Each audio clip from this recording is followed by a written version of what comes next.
Zardo on that Dorito side. They got the brick shooting snake way. Life is getting difficult for Zach Carter. You can see him pushed all the way up into that forward can for Aftermath with Clayton Rosado up on the Dorito side. Extremely difficult spot to live in once there's progression up the Dorito side from your opponent. Mike, super dedicated on that snake lane, does not want to let Salmon into the snake. Salmon, also, I love watching a dude who's about 6'4" play the snake as well as Shane Salmon did yesterday. Well, and Salmon is so tall, too. He can actually shoot in on Zach Carter. He shoots, he sees his mirror go, and then Salmon takes the bite. Yeah, so Julian gets in there first.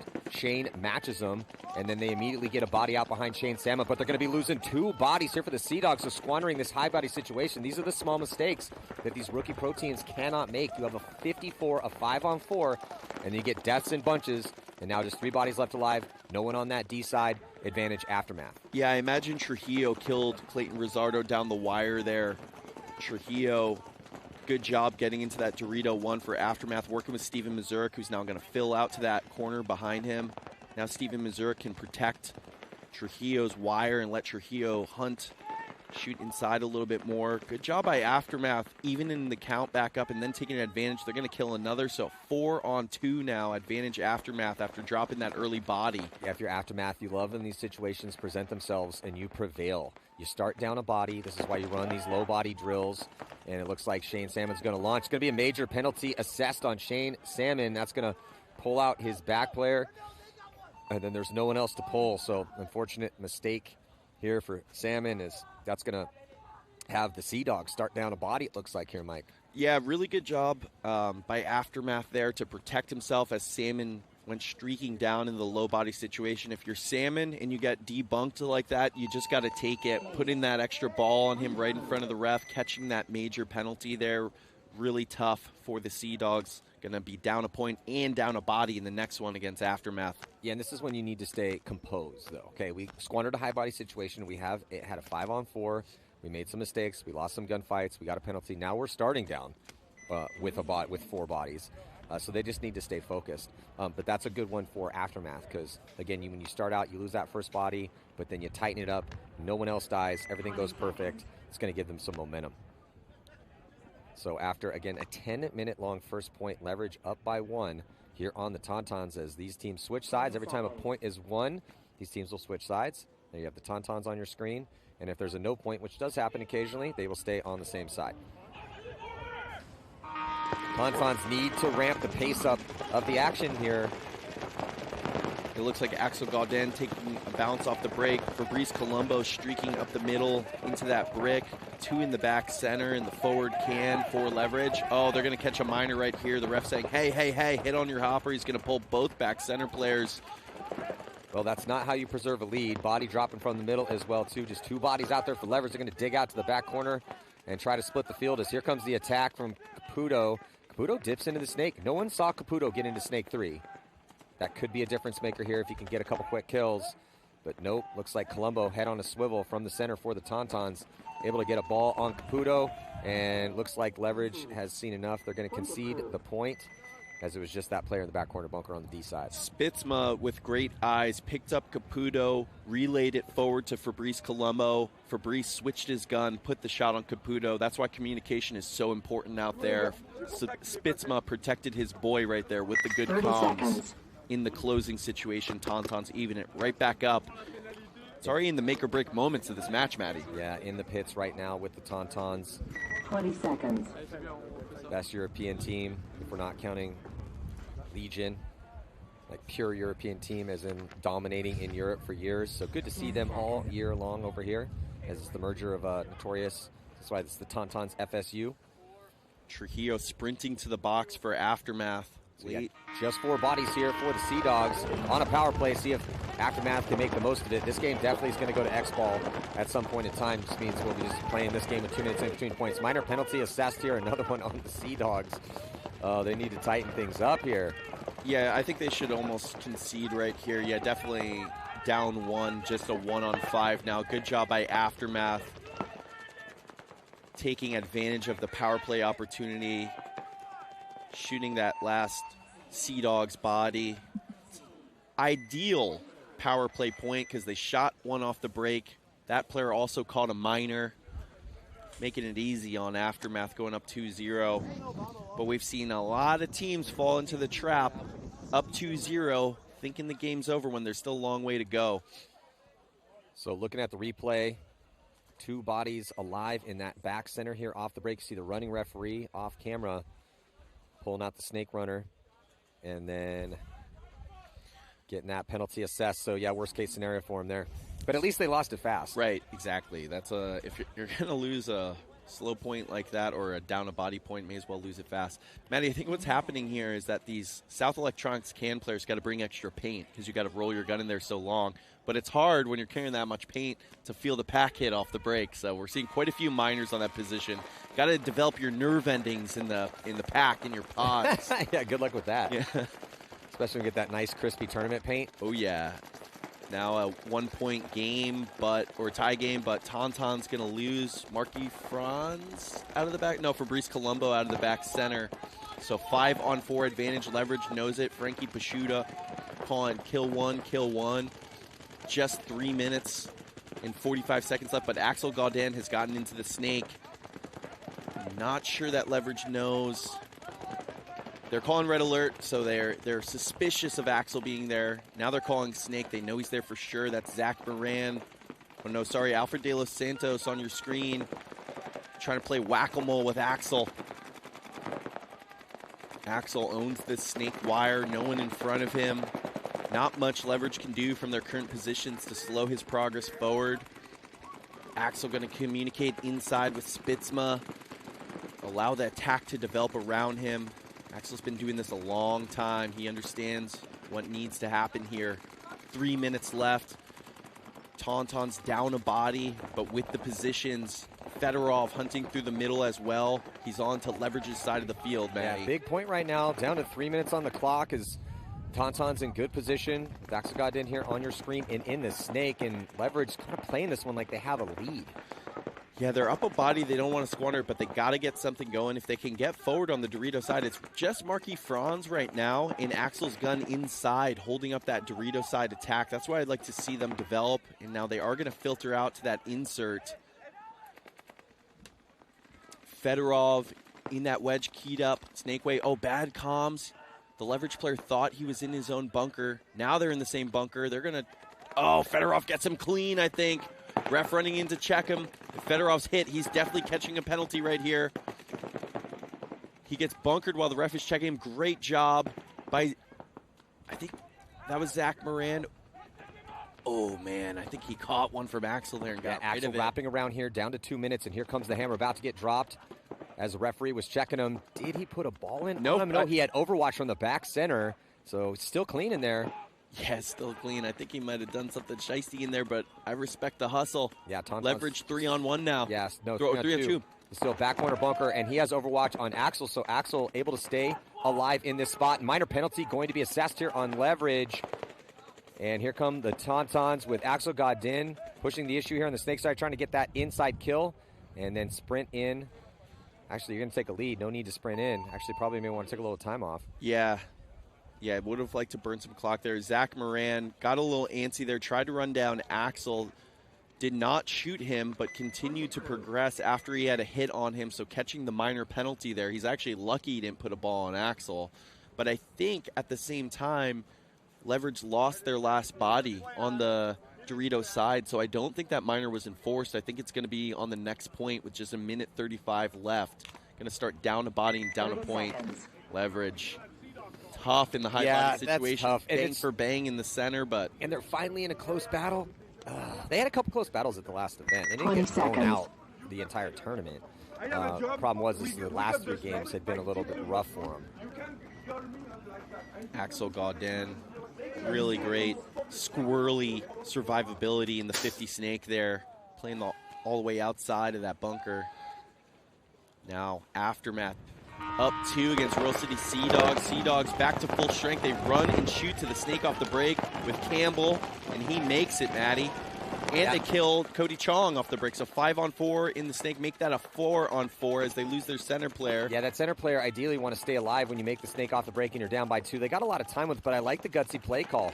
Sending Campbell to the snake off the break. He makes it clean, crawls right up to the 50, gets his gun up on that D side, not able to shoot Aftermath, getting into that mini wall, but he's in a great spot and he's got Overwatch with Salmon behind him.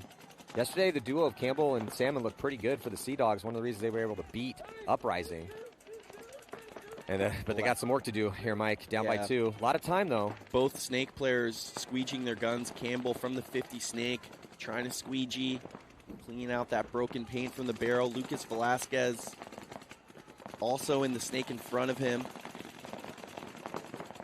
See Campbell trying to sneak one in on that Dorito insert player, but Cody Woodruff playing super tight in there.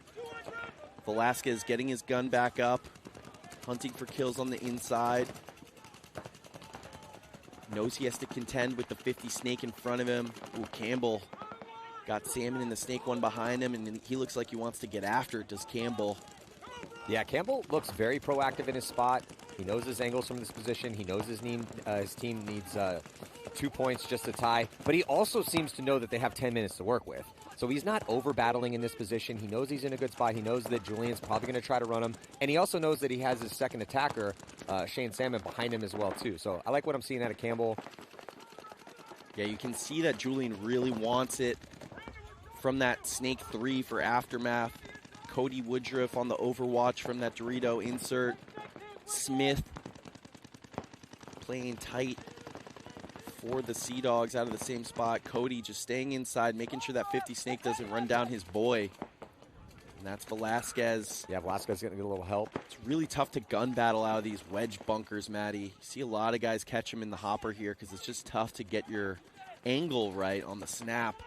But both of them in wedge bunkers. Yeah. Campbell with a slight advantage being in the bigger one.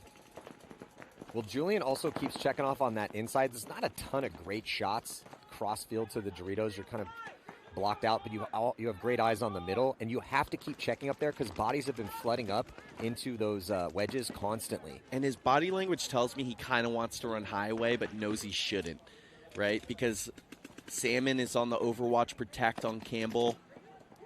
Don't want to throw your body away trying to bunker the snake player unnecessarily, but... Yeah, for sure. Campbell is in, Mike, some risky gunfights down the sideline, but I don't hate it. You kind of have to incur risk in this situation. And I love the fill by Grayson Gladstone behind Velasquez because now if Campbell tries to run down the wire, Grayson's going to eat him up. He's going to have no chance to kill Julian. Really smart play with a 2-point lead to put yourself in a position to take away the obvious move. Love Grayson's intelligence here. Yeah, we talk about discipline and execution constantly, and Aftermath took some good spots, and they're playing discipline from these positions, and then biding their time, waiting for the right moment, and diving into D2. It's looking really good here so far for Aftermath to try to preserve this lead. However, the Sea Dogs have also put themselves, we've been talking about Campbell at that 50, but they're also up into D1 as well. Trujillo's in the Dorito 2 for Aftermath. Aftermath is in wonderful, wonderful positions right here to kill a ton of clock. Yeah, and that's what I'm talking about, the discipline, right? The aggressiveness to get to the good spots, but the discipline to understand 2-point leads that let's protect it. Oh, they don't keep eyes on Campbell. Campbell launches, almost gets to Julian, but this is the Overwatch we were talking about. Beautiful job by Grayson. Grayson did an amazing job to sneak in there to take away that exact move. However, Trujillo is going to die off the Dorito side for Aftermath.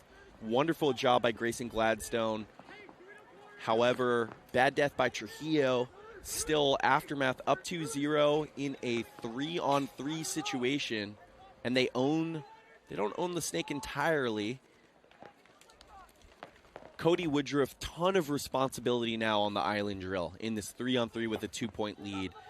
He's got no pain on his back. He just needs to stay alive here. If Cody can stay alive, it makes it so difficult for Royal City Sea Dogs to dig out Aftermath from these positions. Yeah, and they're playing really tight, not risking much. And because if it was a 1-point lead, a little bit different. But yeah, just like what as we've been saying, I really like what we're seeing out of Aftermath. They're playing this one real smart. They definitely need some points because they need 2 wins today. They did get blown out against Uprising, so that's something that they need to keep in mind. I like the discipline that we're seeing, and a 2-point win would be good. But at some point in time, they need to counteract that negative deficit that they took yesterday. Salmon wants to run the highway here. I don't think he knows Julian came forward. Julian, oh, he catches him though, but then Grayson shoots him, so a trade. So now it's a 2-on-2. Good job by Grayson to make sure it's a trade. So now it's Grayson Gladstone and Cody Woodruff against Smith, and I believe Clayton Rizzardo over there for Royal City Sea Dogs. Huge 2-on-2 situation. 6:20 left on the clock. Rizzardo hunting forward on the Dorito side. Woodruff though. Here comes Rizzardo. Rizzardo is going to launch just as Cody starts pushing and doing a lateral movement across, and it's going to be a one-on-one situation. Grayson Gladstone left alive, scanning the field to try to make sure, try to count any leftover bodies. Yeah, it was an awesome job by Grayson there, who still has a lot of paint on his back. He's probably going to have the advantage for that. He sees the Sea Dog's body walking off and figures out, okay, now it's a one-on-one. That's good field awareness, taking in the information that's available from the sidelines, now getting gun dominant. Don't usually love to be in the snake in a one-on-one, but Grayson, athletic player, wouldn't be surprised to see him hop over that beam. Yeah, it's not a perfect position in a one-on-one to be in the snake, but that South Electronics can doesn't have a ton of options to get to, because you can either dip into snake one, or you have to get up to that next can or to the back center. Those are your next options. And might be able to block them out and use the pin to get some forward progression to get to the Hertz tower. Just depends on where Grayson decides to go. So Grayson's going to retreat to the back.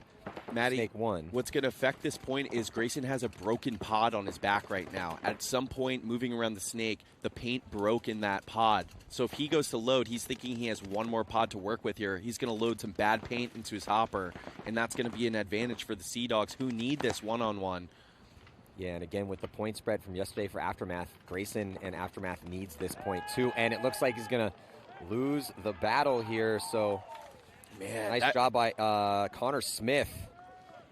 Blocking in, putting the team on his back in a one-on-one situation. Massive moment for Connor Smith and the Sea Dogs still in this match. And again, they went 1-1 yesterday. Now only down by 1 with 4:44 left to go. Got ourselves a game here, Mike. Yeah, big point for the Sea Dogs there.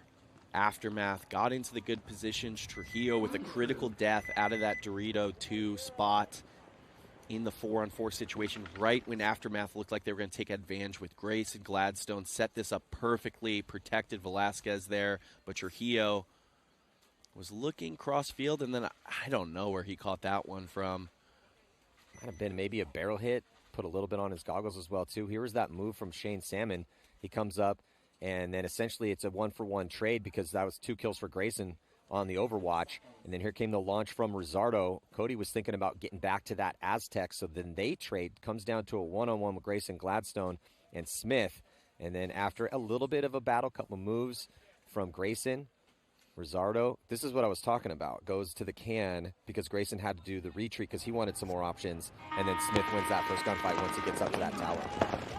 So now Leverage down 1, just a minute 24 left in this one. They're going to send Claire up to that wedge to make sure Axel can't get into the snake early, but Leverage going to have to get on the gas pedal for too long. They're calling Ricky. I think they might have shot somebody. Maybe not. I don't see anyone walking off for the Tauntauns. Fedorov getting forward. Oh, Axel got in. Going to die out of the South Electronics. Down to a minute, though. Leverage trying to make something happen. They're going to lose that body, getting shot it's gonna as they attack up the middle, and it's going to be a minor penalty assessed from the middle of the field. That's going to pull out the Aztec, not leaving them a lot of options here with 47 seconds left to go, and already the Tauntauns with a 1-point lead. But as we talked about, the Tauntauns desperately need this point too, which is why they're flooding down the field. Yeah, that's why they didn't let the clock run off in that last one. They're trying to get their margin going. It's just Chris Caputo left alive. Fedorov onto Leverage's side of the field. Here comes Marky Franz. Give Caputo a little punishment. Run in. Looking to hit the buzzer. They're going to take their time. They're like, yeah, we need margin, but I don't want to run a sprint on the next one. So we'll just take this 2-point victory. Try to run it up in the next one. Yeah, and I believe the Tauntauns were -4 on the day yesterday. And so now they're going to be sitting at -2. Yeah, and they play the Hurricanes next at 11 o'clock. So now they have to beat the Hurricanes, I think 3 or 4. Yeah. Yeah. Usually you want to be +0, not usually enough to get you in. Yeah. But good job by the Tauntauns. Lost that first point, turned it around, 3 unanswered. Leverage penalties a big problem for them there, catching minors in inopportune moments. Closer game, though. Yeah, closer game. Forward progress, what you like to see. Yeah, and Leverage, again, sitting dead last. Had some close games. They lost all 4 games at the last event in Tampa, but they had a 1-point loss to Shock and a 1-point loss to Uprising. Then, unfortunately, got blown out by Infamous and Impact, and then had a bad rough go on day 1. They got 1 more, and then their next game is against Impact. 1-point game here, Aftermath. Royal City Sea Dogs. Aftermath had been up 2-0. Wayne Woodruff calling out calls to them about the Sea Dogs breakout. Let's see what the Sea Dogs go with here. They're going to run to the mini Dorito. Nothing exotic otherwise for either team. Coming through the middle now is number 5 for the Sea Dogs. That's Galikowski. Grayson Gladstone playing that forward can for Aftermath. Lost that one-on-one, but right back out here playing with a lot of confidence. Scott Velasquez looking to get into the snake when the opportunity presents itself for Aftermath. Trujillo in that laydown. Had a tough death in the last one, but he's been one of their critical factors for Aftermath. Really good dynamic player on the Dorito side over there. Another kind of was an up-and-coming phenom kind of prospect coming out of Team USA out of the Combine, and I just love what we've seen out of Brandon Trujillo and earning a lot of starting reps on a really deep team with a lot of talent. Trujillo was somebody, when we would scout Aftermath, that I always paid attention to because I like the way he moves forward with his gun up all the time. Well, Trujillo was a guy that was in the conversation for some teams, top teams, looking to build, hey, do we want to pick somebody up that's a little more seasoned, or do we want a young up-and-coming pro player with some wheels that's got a lot of years in front of him left that we can train? But yeah, Trujillo's really good. Maddie, I get why they're getting him a lot of spins. Definitely. And 5-on-5 here, down to 3 minutes. The longer this point goes, the more it becomes must-win for Sea Dogs. Down 1 here. Critical moments of this match right now. The Sea Dogs want to punch their first ticket to Sunday, but they're going to have to put one up against Aftermath in the next 3 minutes if they want to have a chance at that. Need to get a body into the snake eventually. And actually, Aftermath, Carter and Woodruff are looking towards the snake side. Those are the 2 guns to keep him out of the snake. Yeah, but his mirror is looking towards the Dorito side and in the middle. Yeah, Zach Carter has the height to keep them out. Grayson on the protect on the Dorito side. If the Sea Dogs get forward on the Dorito side, it gets really, really hard for Zach Carter to live in that forward can. They are in that Dorito side wedge to make it impossible for Velasquez to get out to the snake. It's Galikowski. Sea Dogs showing some patience here, but they're in some decent positions, well, more in the middle, but they are going to have to release shortly. 2:10 left to go, and they're only down by 1, so look for them to start making moves because they need to put themselves, if Aftermath doesn't drop a body, they need to be at the 40 or 50-yard line with about 30 seconds left. Yeah, 5-on-5 situation, you want to develop it. You don't want to throw your body away getting impatient. However, you said it, Maddie. Limited time to work with. Still, next 50 seconds, you got to develop forward progress. Aftermath going to start running low on paint. Zach Carter just 2 pods left on his back there. Woodruff with a nice fill. Love to hear Dorito. Campbell calling out, hey, a minute 40. Sea Dogs definitely recognize the situation. They're all probing right now. Trujillo, love that move into the Dorito 1. That's a good spot. Yeah, take away moves forward through the middle. And Mike, the Sea Dogs have not made any forward progression other than the initial moves up the middle. And what does that mean? That means that Aftermath is doing a great job of putting pressure downfield, shooting lots of accurate streams of paint to keep the Sea Dogs honest in their spots and make them second guess some moves. They're going to have to start forcing things, though, down to 1:04. They have about 30 seconds, again, to put themselves at the 40 or 50-yard line. They make the move on the D side up into D2, but they're still looking at 5 bodies. Aftermath hanging tough in here. They're going to win a gunfight on this snake side, and then Julian dips into the snake.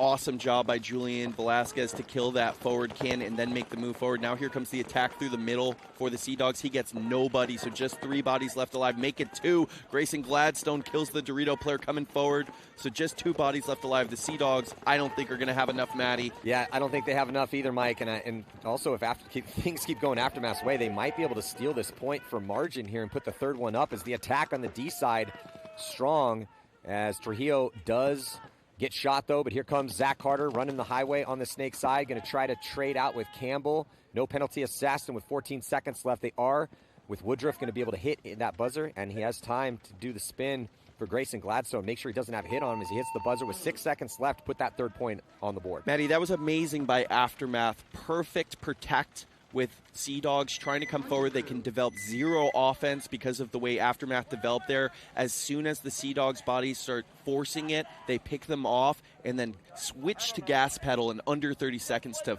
help their margin. Awesome job. So I talked to Sea Dogs this morning. I also got a chance to talk to Aftermath, and I said, hey, do you believe you can win this tournament? And they're like, absolutely, Maddie. We had a really good talk with a number of guys on that team.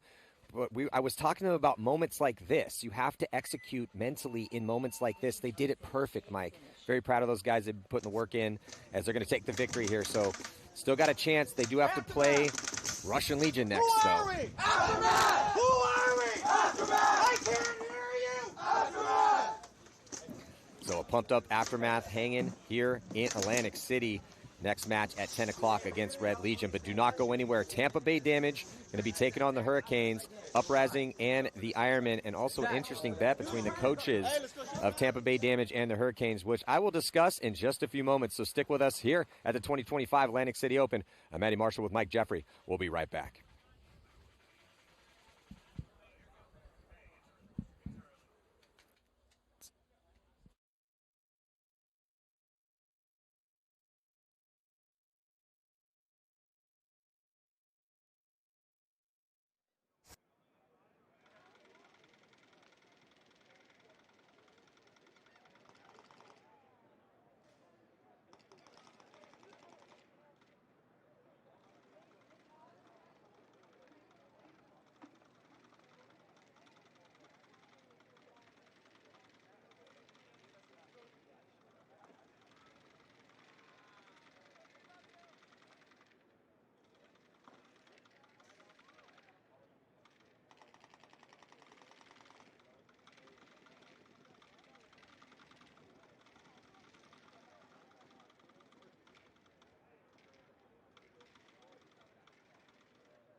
Closet! Kill the closet! Kill the closet!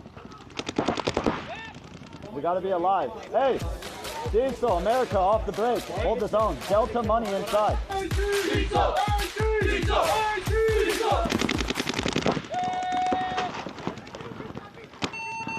Game time finished. Game stop. Hey, all good. A little frustrating because we should have dominated, but hey, win's a win. Kyle! Kyle! I'm down to my last. I'm down to my last. Yeah, I got you. I got you. Here, put it in.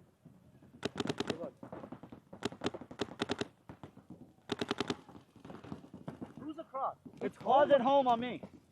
Hey, I can go through the middle and get the closet. You got to be careful of the Delta guy. That's what I'm wondering. Okay, hey, you know Clint's in the air. Hey, fire, fire.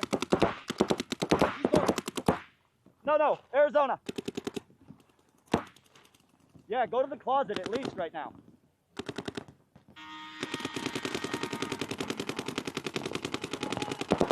Cobra money. I'm going. They got the Tiger King Kuzma. It's the one on the snake side here. Diesel also getting into the 50 snake. So Kuzman's going to run to his death, though. Tried to bunker him out, not able to get him. Yeah, not even a trade. Yeah, he didn't know that Mouse was there. Mouse just shoots 2 more. Shoots him on his first engagement. And he lived? Oh my goodness. Dies in the end, but I think that was a 4-pack for Mouse. I need my gun. 40 seconds.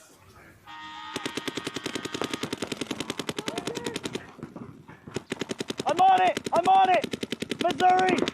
Missouri. Kill 4. Hey, 60 seconds. Kill 4. Come on. Fucking go. Way to be. Be confident in your comms. Hey, check the power play. Hey, Dorito 2's gonna go. I'm on it. Hey, Ricky. Yeah, I think Ricky, Diesel's kill going to be 3. pretty content. Undefeated on day 1. Yeah. Looking Hey, real good. stay Yeah, fired. they're in the driver's seat. They came into this with a chip on their shoulder. And if you beat Legion by 4, you're a favorite to win this tournament. An Magic. awesome job sprinting Yes. downfield to put Come one on. more on the board. Let's fucking go. Let's go. That's what the fuck I'm talking about. Get it on me. Diesel. Here we go. Dinner on you, motherfucker. I got it.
Let's go, boys. Let's go. We're up.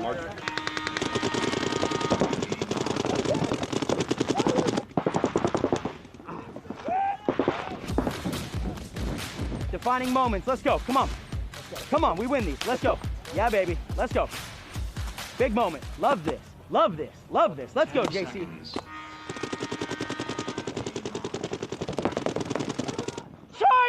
China! Hey, he went back. He went back to the 30. Marcelo Margot able to filter out to give Justin Cornell a little bit of help.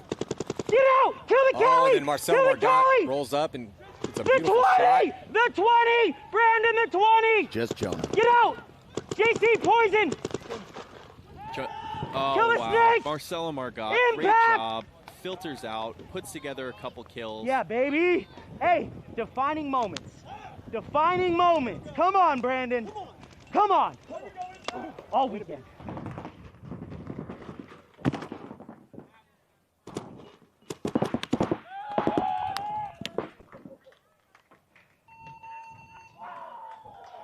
Three to one, motherfucker.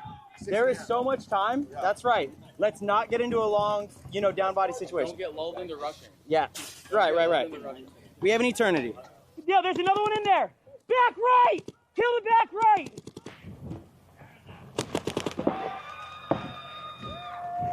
They got a major! Snake! Hey, 52! 52! Base. Way to be, baby. Mikey, I'm here. Fire! Fire! Hey, Zach, switch! Zach, switch! Snake 3, Mikey! Hey, Zach, switch back! Switch back! Mikey, let's find this. At the minute mark, Brandon Cornell coming off, but Tyler Harmon taking over the attack. Oh, Here we Bessie go. dips We're on and winning gets the Dorito kill side. on Alex Goldman. That's a huge winning kill the here Dorito for side. Impact to give them a chance The 10, Mike. in the closing moments of this That's match. another And it kill. looks like Tyler Harmon's going to win his gunfight against Baginski. Get out, and get then here out. comes the action in. The snake is in BJ Henningberg's going to get punished. Doesn't shoot Urena. And then here comes Urena to go forward, and the last body left alive is going to get punished there by Zach. And here comes a come from behind victory, and that is going to do it. Edmonton Impact is going to be moving on. 1 down, 2 to go. Let's go. Zach. Way to be, Zach. Believe, huh? Believe, baby. Let's go, family. Family. Hey.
All focus, all energy.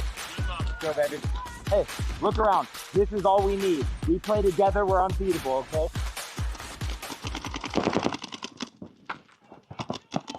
Kill 1 rocket! The 4! Oh, come on, take my back. Yep, yeah. I think I stay here for a split second. That's fine, yeah. If you need that. I know, I'm just letting you know. I'm just working through this. Hey, we're making them play us, guys. Same thing. We're making them play us, okay? America, move Sydney! The 4! The 4 moved to the 3! The 3! Whoop! Let's go, Ron. Let's go, baby. Hey, that's what happens when we're all alive, right? We can work through problems. It's all about the connection out there. 30 minutes a day, we get to give it all. That's all. Freedom to the 4! 2 and 4! Dorito 1! Come on, Dorito! 2 only!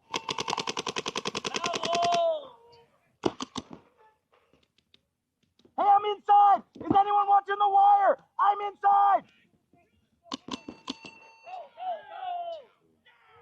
Hey, nothing's over! Calm! Calm! Hey, nothing's over. We're winning because we're connecting.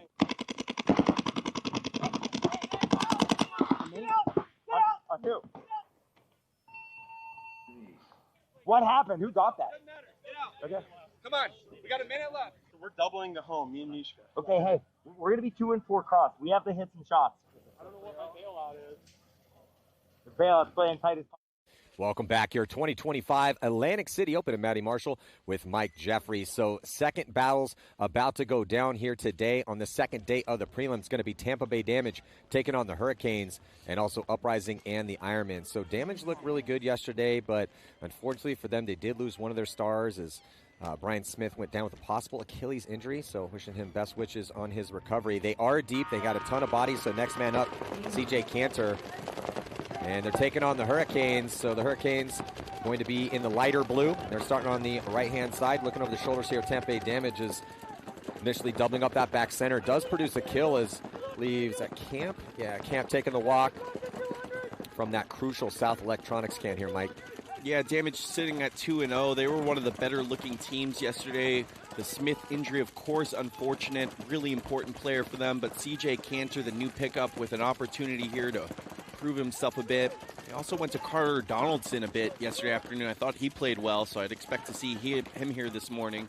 Yeah, right now, Donaldson had some huge run-throughs for him. One body advantage. Hurricanes playing the cross from that Hertz tower. Haven't seen a ton of that, but it does have good shots to slow down forward progression on the Dorito side. However, if Keith Brown is able to get into the snake, it's going to make it difficult on 99. Yeah, Stu Ridgel. Rain starting to fall. Looks like Chris Shear over here for Tampa Bay Damage. New pickup coming over for San Diego Dynasty. Makes that D side stronger and gives them more depth and more options. So Ridgel now at the wedge, at the 50-yard line in the middle for the Hurricanes. And the rest of their 4 bodies tighten it up quickly after the loss of Camp. Yeah, not much offense generated so far, but playing with patience. Jason Edwards was taking peeks from the back center for Damage. Looked like he wanted to come forward. CJ Cantor's trying to figure out where Ridgel is. Calls it out. Seattle, that's often a 50 bunker in the middle, favoring the snake side. So Cantor knows where he is. Definitely looks like he wants to come through. A trade would be fine if he can get Ridgel clean. Jason Edwards now coming up close in support. Yeah, good comms here for Tampa Bay Damage. Love seeing CJ Cantor figure out where all 4 bodies are and turning around and relaying it to the backfield. Sometimes those center players want to enter their own little universe when they get forward in those high-stress situations. CJ staying connected with the team. Damage always with great comms out here, Matty. Yeah, one of the best teams in the business, period, at most of the skill sets required here to be elite at this, as they've won multiple tournaments the past couple seasons and many in their long storied careers. But you just can't overstate the importance of good communication. Knowing where all those bodies are, knowing who's looking what lanes is just absolutely crucial out here. So good to see Cantor it's almost like kind of quarterbacking it from the farthest. He's the farthest player up the field, but he's the quarterback right now. So only Drew Bell, I think, from the Dorito corner holding up Keith Brown in the South Electronics can. Damage up a body. Would like to see Keith get into the snake. That paint is breaking right in front of him. It's a coast-to-coast shot from Drew Bell, the Dorito corner. Ooh, CJ almost caught one right there, battling with Ridgel right in front of him. CJ definitely looks like he wants to come forward, whip that gun around and trade with Ridgel if he can. He's going to wrap on the back center first, see if it's safe. He doesn't love it. Damage so patient always, just drags their opponents typically immensely into the deep water and makes you get a little antsy, a little frustrated, and suckers you into, sets a trap, and then suckers you into making a move. Jason Edwards squeegeeing his barrel.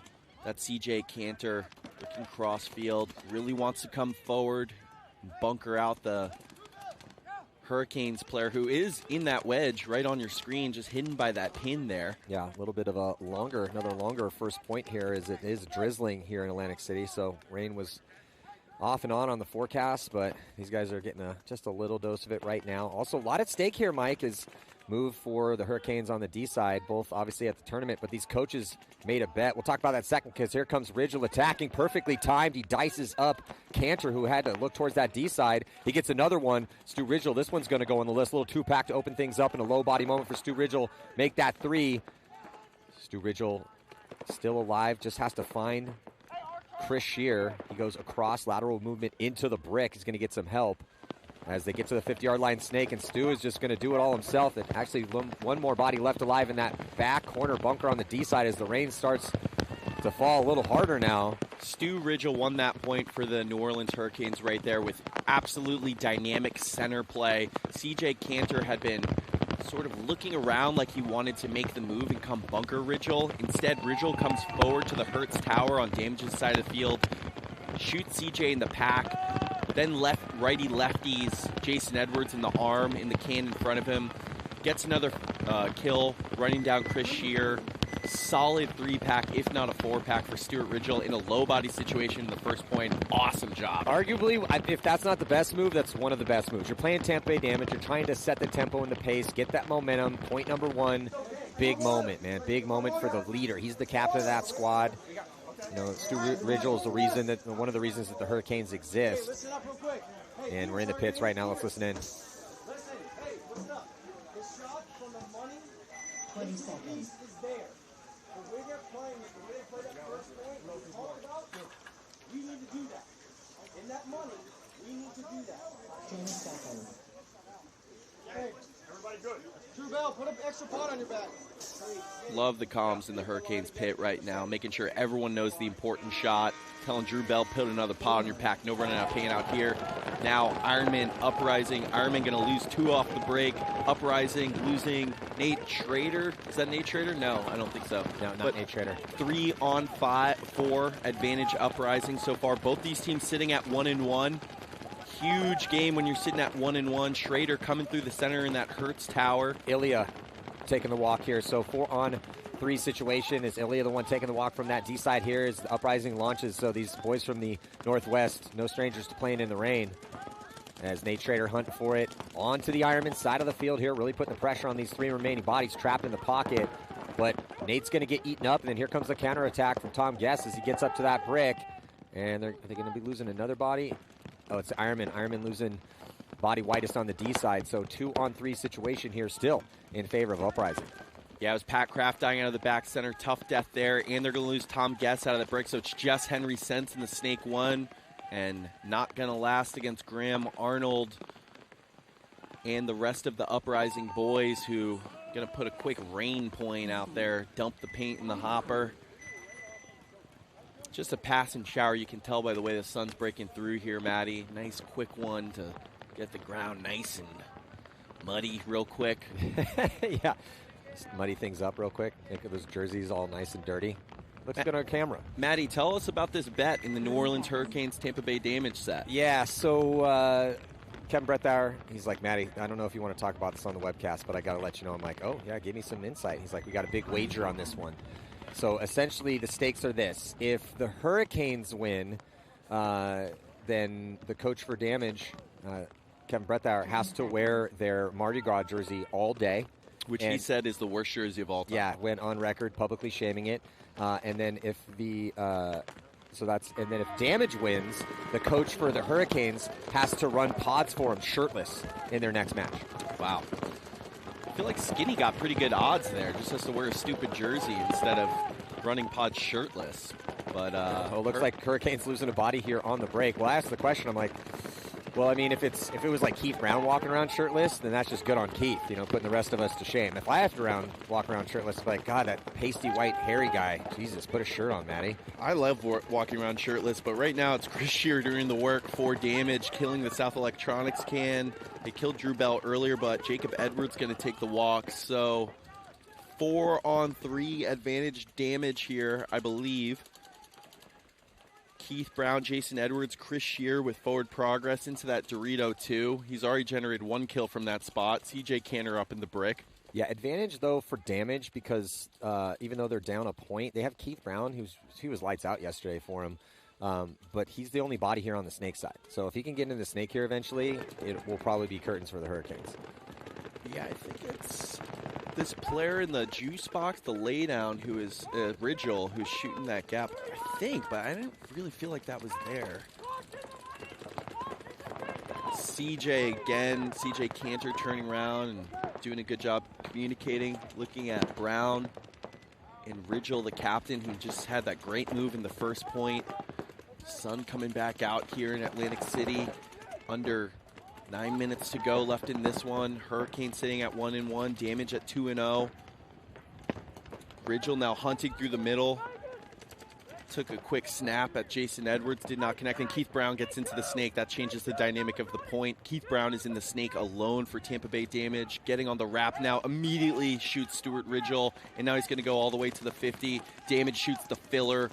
Brown, who is going to try to contest with Keith Brown, not going to happen, and damage is going to tie this one up. I just talked about this. With the snake is important. It's tough to make off the break, but if you kill everyone on your opponent's side, on that side of the field, and you still have somebody like Keith Brown on this side, yeah, it might take him a few minutes, but as soon as he gets into there, it's going to be rough for you. Yeah, I think that South Electronics the dynamic there is live if you can, you got to stay alive, and when the opportunity presents itself, take it. Some guys playing it more conservative than others, but Keith Brown with great timing there, takes it when it was available, connects on a shot, and Jason Edwards, you know, he's played this game a long time. He knows that filler is going to try to come out, shoots him in the side. Damage ties it up. Yeah, tie ball game. Damage Hurricanes now. Ironman with some little bit of work to do here is bringing their next line out. Pat Kraft getting another spin. Baldwin, Henry Sense. Yeah, and then for Uprising here on your screen, Ilya going to be on that D side. Graham Arnold be going snake side. I really do like Graham Arnold in that South Electronics can for Uprising because he's a great gunfighter and he's very patient when he needs to be, but he'll drop the hammer. Ooh, they put another ball on Nate Schrader, so it's going to be a 4-on-4 situation. Oh, they lose Ilya as well, too, and they lose a body out of the back center with, I think that's Holly taking the walk. Yeah, Uprising, just Borromeo and Graham Arnold left alive. They did kill Kyle Nicolau off the break, but Henry Sense, Pat Kraft and company in full control right now in a 4-on-2. Making their moves methodically. They don't want to rush it down 1 point here. But they do have a dominant advantage. I don't think they fully know where Uprising is or what the count is. Those 3 bodies came off all at once. Yeah, they did. Tom Guest is putting it together, though, pushing forward onto Uprising's side. They split the field, get a body out to the back corner bunker here for Uprising. Graham Arnold's still alive at the snake can. Yeah, I like the way Henry Sense followed up behind Tom Guest as well. Graham Arnold just trying to live in that tiny spot. I thought Tom Guest shot Borromeo in the corner there. Maybe not. Borromeo wheeling and dealing. Henry Sense now getting in on the action up forward for the Ironman. Yeah, the Ironman now with the double stack of bodies past the 50-yard line with Sense and Guest. And then here comes Baldwin. Yeah, Baldwin can really just get on his belly and end this point. Graham Arnold going to get shot. Henry Sense coming for it. Going to stitch up Borromeo. And the Ironman going to tie it up here, 1-1. Good job by the Ironman. Lose 1 off the break. Get 3 kills. Looks like Baldwin had some broken paint in his hopper. Man, Henry Sense looked like he went ear and neck hunting on Borromeo on that one. Hungry for it, man. These guys want to do well. You know, a lot of the guys on the Ironman squad have been playing for years and haven't won a tournament yet. The Ironman legendary franchise, longest running pro team in existence, but it has been since 2020 was the last time they won a tournament. That this is a completely different team on the roster as we're looking at the close. Good job by Henry. Henry, nice crisp close. He gets that kill on Graham Arnold and it goes to drop the hammer on his compatriot Borromeo. Yep, definitely shoulders, neck, and head there for Henry Sense on the close, no pack hits. I really like the way he came through, creeped forward on Graham Arnold, playing with a ton of confidence. Henry Sense. Ironman tying it up. Another tie set right here. Tampa Bay Damage, New Orleans Hurricanes. As the sun comes back out. Gonna have a quick little moment with the leaf blower. Get that back center nice and inflated. So CJ continuing to get the nod here for Tampa Bay Damage, as Skinny Kevin does not want to have to wear the Hurricanes jerseys all day today. Yeah, it was a purple and green Hurricanes jersey with a bead motif around the neckline. As somebody that's been to Mardi Gras a bunch of times, I kind of liked it, but Yeah. hey, style's a very subjective thing. So Yeah. you know, and I respect Kevin. So if it's not his fave, it's not his favorite. Yeah, you know, we all have preferences. I've made some wardrobe preferences known out here today, this weekend. Shaved my beard, took the notes. Well, you're a handsome man, Mike. So Thank you, Maddie. trying to not have you look like you live under the bridge. Sometimes I like to get the feral bridge dweller. I know you're an going. artiste. Yeah, Little bohemian. yeah. Beatnik, maybe? I didn't really like the Beats all that much. I liked them as a teenager, but then I got a little older, and I was like, those guys were kind of affected. Same. Yeah. Yeah, same. That's for the podcast, though. Yeah. So 1-1 right now is the score. Also, note here for the Hurricanes, no Seawright at the first event, but they get him back for this one. No Pate here for the Hurricanes. So next man up. Looks like Williamson's going to get a spin. Nick Ripple coming all the way from Germany to play the snake here for the Hurricanes. Past couple seasons, he's done it well. So on the breakout right now, see if Tampa Bay Damage can lace up the shots. Might be getting the shot on Williamson. They do, and no one dies for damage. 5-on-4 situation in favor of Tampa Bay. I'll tell you what, Tampa Bay Damage has figured out how to shoot that forward can off the break more effectively than anybody else. I haven't seen a lot of people die going there off the break. Jason Edwards does die on the fill there, so 4-on-4.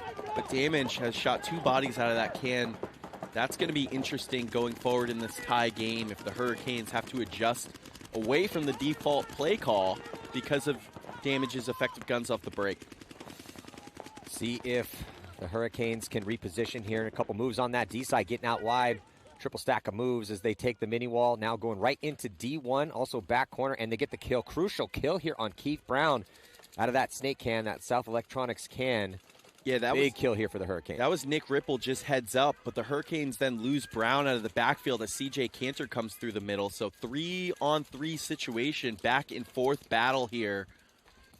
2 teams with some skin in the game on this one. Of course, mostly concerned about their tournament future at Damage. Trying to go 3-0 here, the Hurricanes. Trying to make 2 straight Sundays after losing their coach in the offseason. Looking over Chris Shear's shoulder for Tampa Bay Damage. They're going to be losing Jacob Edwards. So a couple unconventional deaths out of their spots with Brown and Jake.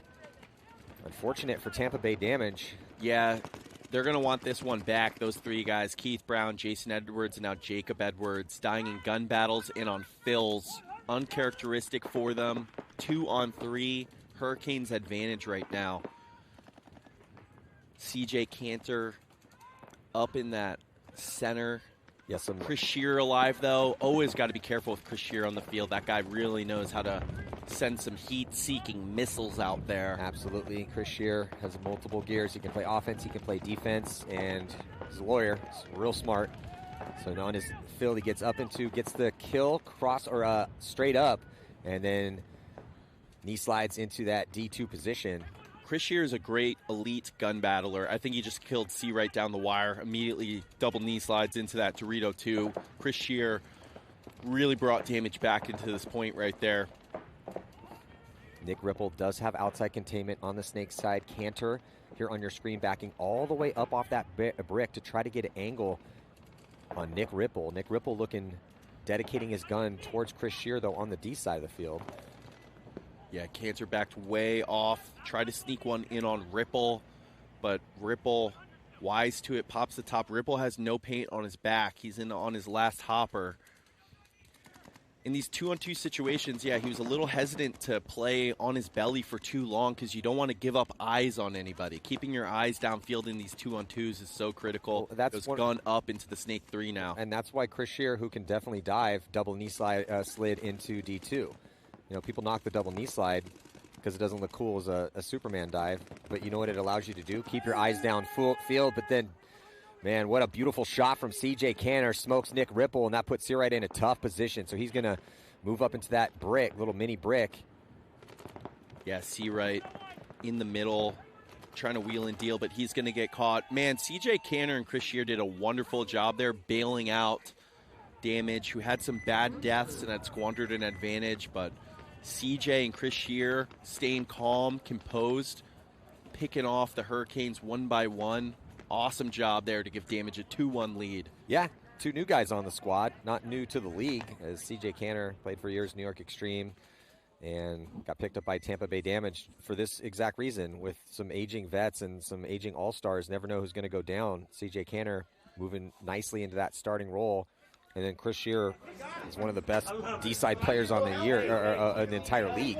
Did you try to go through the lightning and die? There's CJ and Chris. Okay. Good comms. I just need a little bit of help on that gap, as Keith Brown telling CJ Cantor there. In those pit conversations, so important. Now Uprising in the Ironman Tide. Uprising going Snake off the break with Miterman. Miterman makes it clean. Bold play call on this layout. Nicolau shot off the break again for the Ironman. That's 2 points in a row. They've lost him, so 5-on-4. And Mike, I also like that Miterman got into the Snake and didn't immediately try to go into Snake 2. Tom Guest, super tall, about 6'3", 6'4", at that can. We've seen a lot of guys get clipped in that gap. They also, it looks like Uprising able to contain nicely, shoot those gaps on that D side as another body walks off. Yeah, Henry Sense dying out of the backfield. Frank Altatomaso has pulled off his pack. He doesn't like the call. Doesn't know where he got shot. So it's just 2 bodies left alive. It's Baldwin and Tom Guest. And that's going to do it. Uprising in full control of that one, Maddie. They made Snake off the break. Killed one early. Frank's still arguing the call over there. Doesn't like it. Both these teams sitting at 1-1 after Friday's competition. So love to get that second win on the board as the Ironmen beat Aftermath in overtime, but then lost by 5 to Red Legion. So definitely margin important for them. Uprising put a real big win over Aftermath and then lost by a few. So still sitting in positive territory here. Yeah. Fate in these 2 teams' hands right now. Yeah, and that's what you want. Come out of this morning, first match 2-1, and know that you can punch your ticket to Sunday. Go 3-1. Hate to be playing margin ball on that last one. Oh, we need to win, but we need to win by 4 and hope this team loses by more than 2. That's the worst. That's the worst. That's when you know you haven't done your job well enough, when you need help to get in. Nothing's more nerve-wracking than going 2-2 with a shady margin, and then you're there the rest of the day counting numbers and hoping that one team can bail you out. Yeah, and then the next morning you show up and get smoked by some team that's playing hot, and you guys aren't even doing well enough. Yeah, in the wild card round. Yeah, in the wild taking card like round. 10th. Yeah. I mean, 10th's better than 11th, but if you're making it to Sunday, 10th's that's the worst position you want to be in. But now New Orleans Hurricanes definitely going to want that last point back. They had the body advantages. They had some spots, but let Chris Shear and C.J. Cantor steal their lunch money right there on that one. But let's see if the Hurricanes can get it together here with Camp, Ripple, Ridgel, Seawright, and Brown, I believe. And starting 5. Probably the starting 5 I would put out. Yeah, definitely. It's on the breakout right now. A little bit of a risk for Tampa Bay as they send Shear to that baby Dorito. Hurricanes do the same thing, but here comes Stu Ridgel up the middle, and they're able to get the shot in on an attacking Cantor. So it's a 5-on-4 situation in favor of the Hurricanes, down by 1 with just 4:20 left on the clock. Stu's going to go past the 50-yard line, totally zoned up on that D side. Thought for a second, Mike, we might be seeing a penalty. Ref going in his pocket for the flag, puts it back. So 4 bodies, but basically stuck in those back bunkers and playing defense right now, sitting on this 1-point lead. Yeah, Stu Ridgel really coming for that action early into that wedge. I think someone killed CJ trying to come into that 50 wedge off the break. So Hurricanes really on the center of the field. They got to be good on the protect here with Ridgel all the way upfield for the Hurricanes on Damage's side. Ridgel is in that big brick right in front of Jason Edwards. But his teammates are all in the back line. I believe Seawright is shooting the cross to keep Keith Brown out of the snake, but got to make sure that, oh yeah, here comes Jacob Edwards. He's trying to make his way forward. Here he comes. He's going to bunker Ridgel. They're going to trade. Well, Ridgel had to die. You can't have Stu Ridgel living on your side of the field. Yeah, but it's a trade in a low body situation.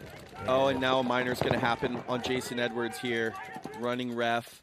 Going to pull Shear as well, so it's just Keith Brown left alive. The one problem with that trade by Jacob Edwards is you're down body. That's what I just said. I mean, again, that Stu has to die, so it's just unfortunate that you have to trade out in a low body situation. So it turns a 4-on-5 into a 3-on-4, and then the penalty was that was the end of that one. So tie ball game right now with 2:59 here left on the clock. Yeah, I like the concession by Skinny Kevin right there, or Joey Blute. I'm not sure who's on that responsibility for Tampa Bay Damage, but with just Keith Brown in a 1-on-4, the Hurricanes are almost certainly going to tie it up. So let's make it a 3-minute point where we can run serious paintball, not have to worry too much about the clock. We believe we're better than them. Let's win a 5-on-5. And if it's a 5-on-5 break for more than 15 seconds, that will probably potentially be the winning point. Yeah. Yeah, good point, Maddie. Ironman now trying to turn it around. Haven't seen Lennon out here today. Haven't seen Kyle much. Kyle got shot off the break, too. Oh, did he? Points. Okay. Yeah, that's why you haven't seen him. He's been walking off early. They run Jerry Caro off the break. He gets shot, though, so 5-on-4 advantage for Uprising. Nate Schrader comes streaking through the middle. He was really getting after that action yesterday. Died early these first 3 points, but he's alive now in the middle with a body advantage and a point lead for Seattle Uprising. Yeah. There's a lot more time left in this one. 10:42 still to go. Uprising losing Ilya on that D side. Bad death there in a 5-on-4 with your boy Nate up the middle. Tom Guest, though, making moves as well. I don't think the Ironmen know that he's there. I haven't seen Paint hit his bunker. Nate is not shooting his gun. So 4-on-4 situation. Nate Schrader, though, setting the trap on the Dorito side.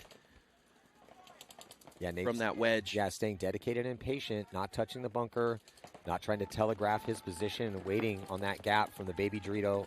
Ironmen are going to go. Does Nate get a shot?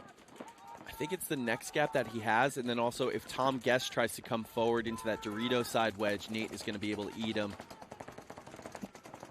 Ironmen are going to go through that gap, crawls through it, and makes it clean. So Nate comes off that gap. As soon as he saw that the player got across the gap, now he's going to go offense. Ooh, he missed Tom Guest, though. Now he comes forward. I don't know that he shot Tom Guest. He did not. Nate Schrader forcing the action, but does not connect. Well, forcing the action also up a point here. So, I mean, I love the offense. Unfortunately for Uprising, he did not get shot on Tom Guest. Tom Guest tucked in, and then Tom Guest now launches his own attack, and he gets a kill. So a little two-pack of kills here for Tom Guest up the middle of the field, trying to break this one open and tie this game up for the Ironmen. Yeah, Tom Guest playing awesome right now. Coming forward, shoots that can, and then shoots. That's a 4-pack for Tom Guest right there to tie it. Put that on the list, Maddie. Debunkered Nate Schrader. Gets another kill, I believe, on Graham Arnold coming forward. And then the clean solo close from Tom Guest, shooting the South Electronics can. Switching hands back to the right hand, shooting that Dorito corner.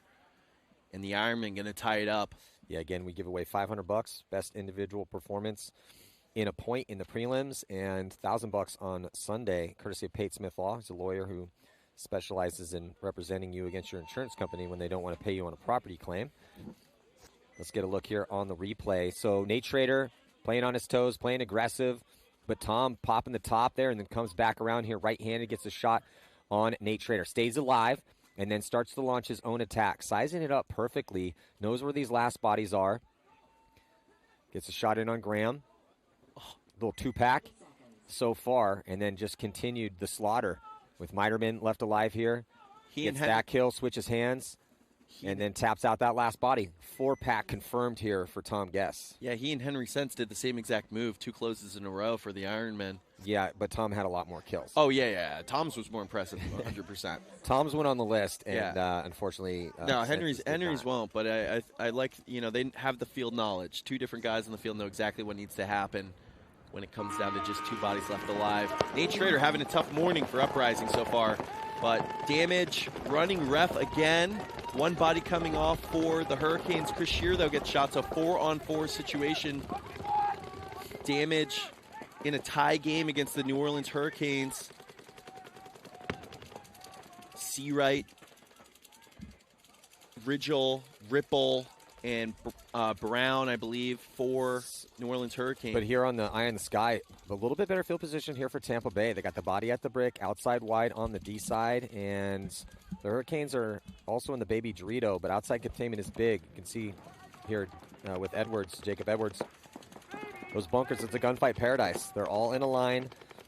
Great gunfighters thrive in layouts like this, and Jacob's one of the best in the business. Multiple-time hero and a one-on-one stud, Jacob Edwards. So far, the difference in this match between winning and losing points, it's come down to Stuart Ridgel and CJ Cantor in the middle. Whichever guy has had a better point has won it for his team. Of course, all the players around them matter as well, but those guys have been the X factor, that center action. It's a really tough spot. Your job can change depending on how the point breaks down.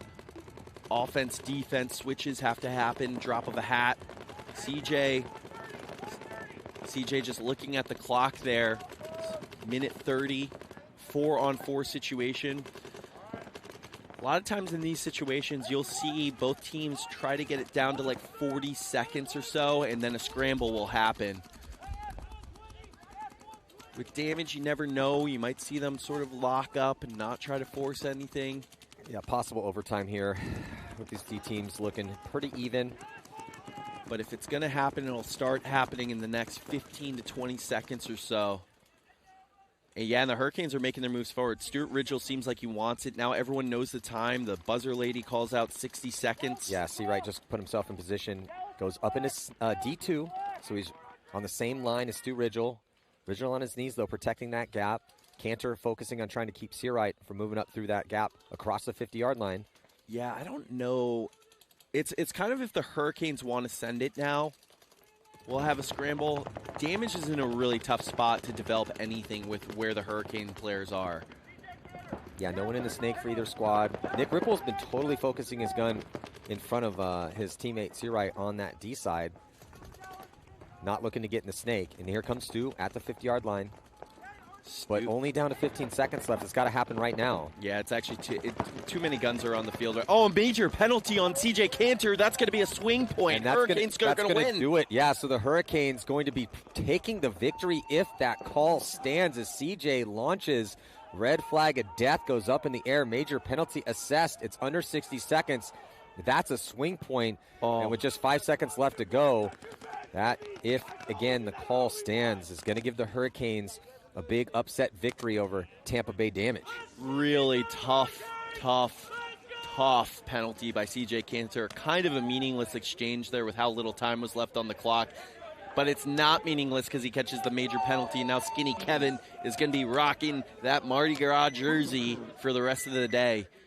Let's listen in real quick. That's not smart, though. We're not gonna win the point.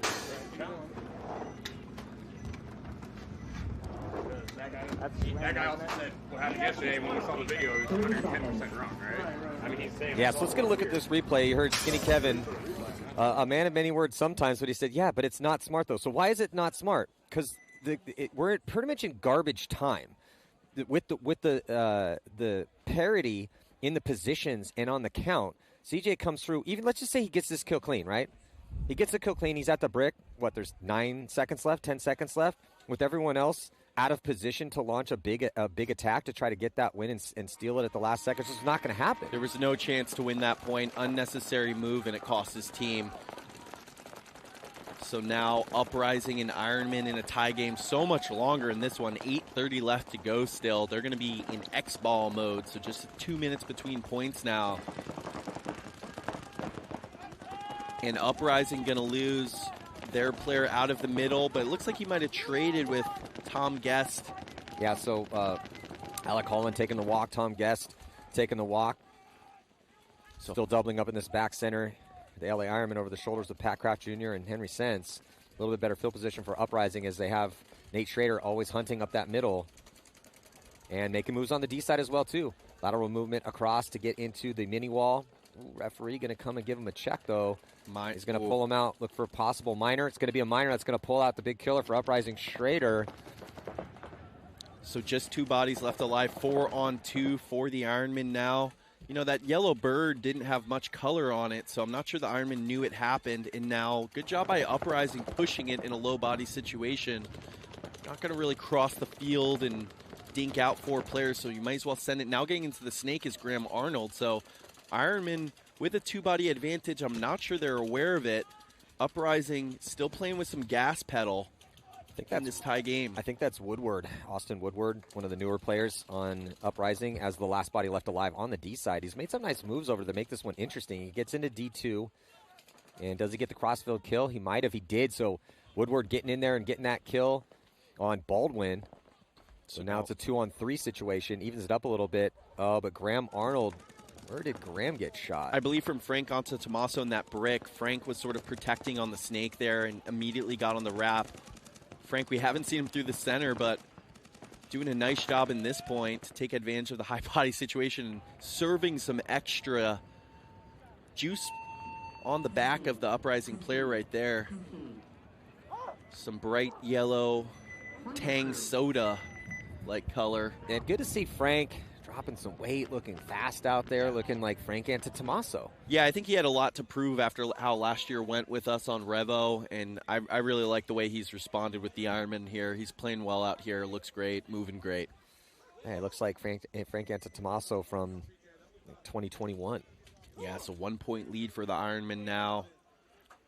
Still a long way to go. You got to turn around quick. I'm kind of surprised Uprising really spinning a lot of these new guys a lot. They must have earned it at practice. I talked to Coach Tyler Michaud, and he was saying, you know, Maddie, they earned it. They earned it in practice. That's how you earn it, and we're getting deeper. Uprising's doing all the things required to put a winning program together. Bringing new bodies in. You know, picking up Meiderman last year, getting Nate from Infamous, getting Alec Holland, picking up these new rookies. So there were 13 seconds left, so Tampa Bay Damage is going to go full send here. They kill 1. Chris Shearer got shot, though. Jacob Edwards through the middle, not enough time, not any bodies left. So Hurricanes officially taking the victory there against Tampa Bay Damage. That critical major penalty on CJ Cantor coming through the middle. Swing point, major penalty in the last 60 seconds is a swing point, Maddie. Yeah, massive mistake from CJ, which is unfortunate because he was playing well. Oh, we got a little bit of arguments going on here, getting a little chirpy. Williamson, he's definitely the hothead on the Hurricanes. He was getting in the face at somebody on Tampa Bay Damage. So, and then the Hurricanes players came and grabbed Williamson. Such a big win for the Hurricanes there to move to 2-1. Damage, who had looked so good yesterday, now going to drop to 2-1. Those teams now going into their last game. Win and you're in, lose and you're looking at the scores. So, going to get a timeout here, I imagine, from Uprising. A little late to the box after that quick 13-second point. I just love seeing anyone with the last name Williamson as like the guy that wants to be a little chirpy with other teams, or because Davey Williamson, my boy growing up, they don't make the Williamson soft. Yeah.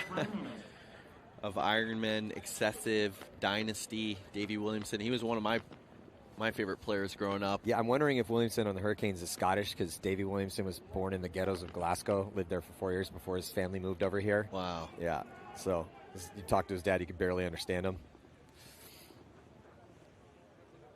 So right now, tense moments here, Ironman and Uprising. Both these teams, again, sitting at 1-1.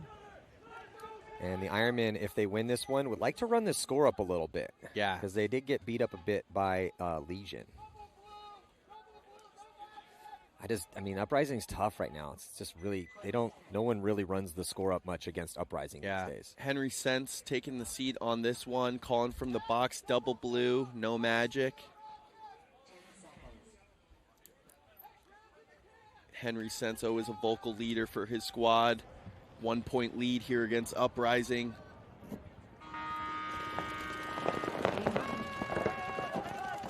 On the breakout, body dropping here for the Ironman, 5-on-4.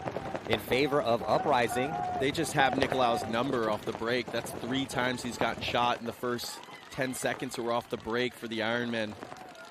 Uprising 5-on-4, down a point, 6:22 left. Borromeo now hunting through the middle. No outside progression for the Ironmen. They got a tough look right here. 2 in the back center, no one wide. And Uprising taking the action to them first up the middle. Now going to double stack it with Alec Holland.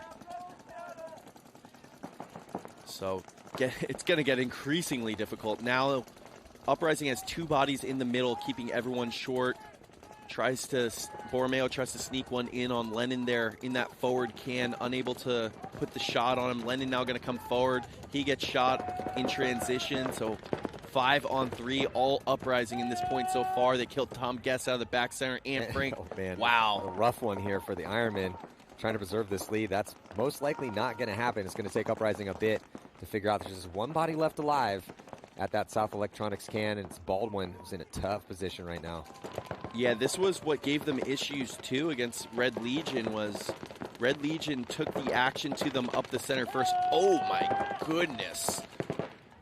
Going headhunting. Headhunting. That barrel came up on that last player, Baldwin. Baldwin seems like a nice guy, too. Yeah, you know. Maybe there's a little history. I don't know. I'm usually not making moral judgments when I'm issuing punishment out there, you know.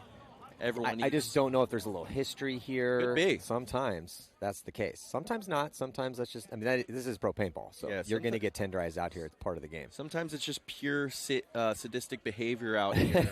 Some sickos on this field, and a lot of good guys, too. Tie game, though, Maddie. Real great back and forth, evenly matched teams here. Yeah, this is what we wanted to I feel see. like both these teams are in the same position. Could make it to Sunday, both with aspirations to make a top 4, win a tournament. They have their up moments, their down moments. Yeah, both franchises that have been around and trying to find the winning combo here. So let's get a look here. Baldwin head checking towards the D side, switched his gun. Let's see where the barrel goes. That wasn't that bad. Not that bad. Not that bad. In the slow-mo, doesn't look bad. Yeah. Oh, and then he gets team kill. We call that instant karma. Yeah, instant karma. Wow. Sometimes the universe issues its justice with extreme prejudice and haste. Tie game, Eddie. And in X-Ball, meaning that since one game in this set is done, we'll have 2 minutes in between points. It's a little tougher to get your starting 5 out there cleaned up, aired up with the game plan ready to go in 2 minutes when we head into X-Ball. Maddie, you know who we haven't seen much of in this match so far is Jerry Caro. It's been mostly Baldwin over there. He ran snake off the break once and got shot. He's out there on this one. So, well, the Ironmen do have a lot of bodies, and this is an interesting snake side. Tampa was also a kind of a finesse snake, and you had to require different gears in your game. And Jerry had a couple good points yesterday, but he's typically that power snake player. Yeah. Get him into the snake. He's real fast. He's real aggressive. Wants to get up the field. Ironmen have some guys that maybe they're feeling, okay, well, let's send Baldwin to that. Maybe he's going to play a little bit smarter. Minor penalty. This is 2 bad breaks in a row here. Absolutely disastrous for the Ironmen. 2 points in a row. Yeah, that was some bad luck right there where the field behind us, buzzer went off right before the pro field did. So, you know, just a slight lack of discipline. They can complain all they want. It is not their responsibility to tell you the other field's going to go. You put your hand down. You made a mistake. Yeah. This isn't practice. You're not getting any grace here in this situation. Okay? They're not going to reset it. There's a clock over here. You can watch the clock and the time. It's frustrating. I get where they're coming from. I'd be frustrated, too, if I was in that situation. And if I were the head ref or Commissioner Jason Trozen, I'd say grow up. This is in practice. Know that buzzer came from the other field. So let's get a look here. Yeah, so a little bit of a false start.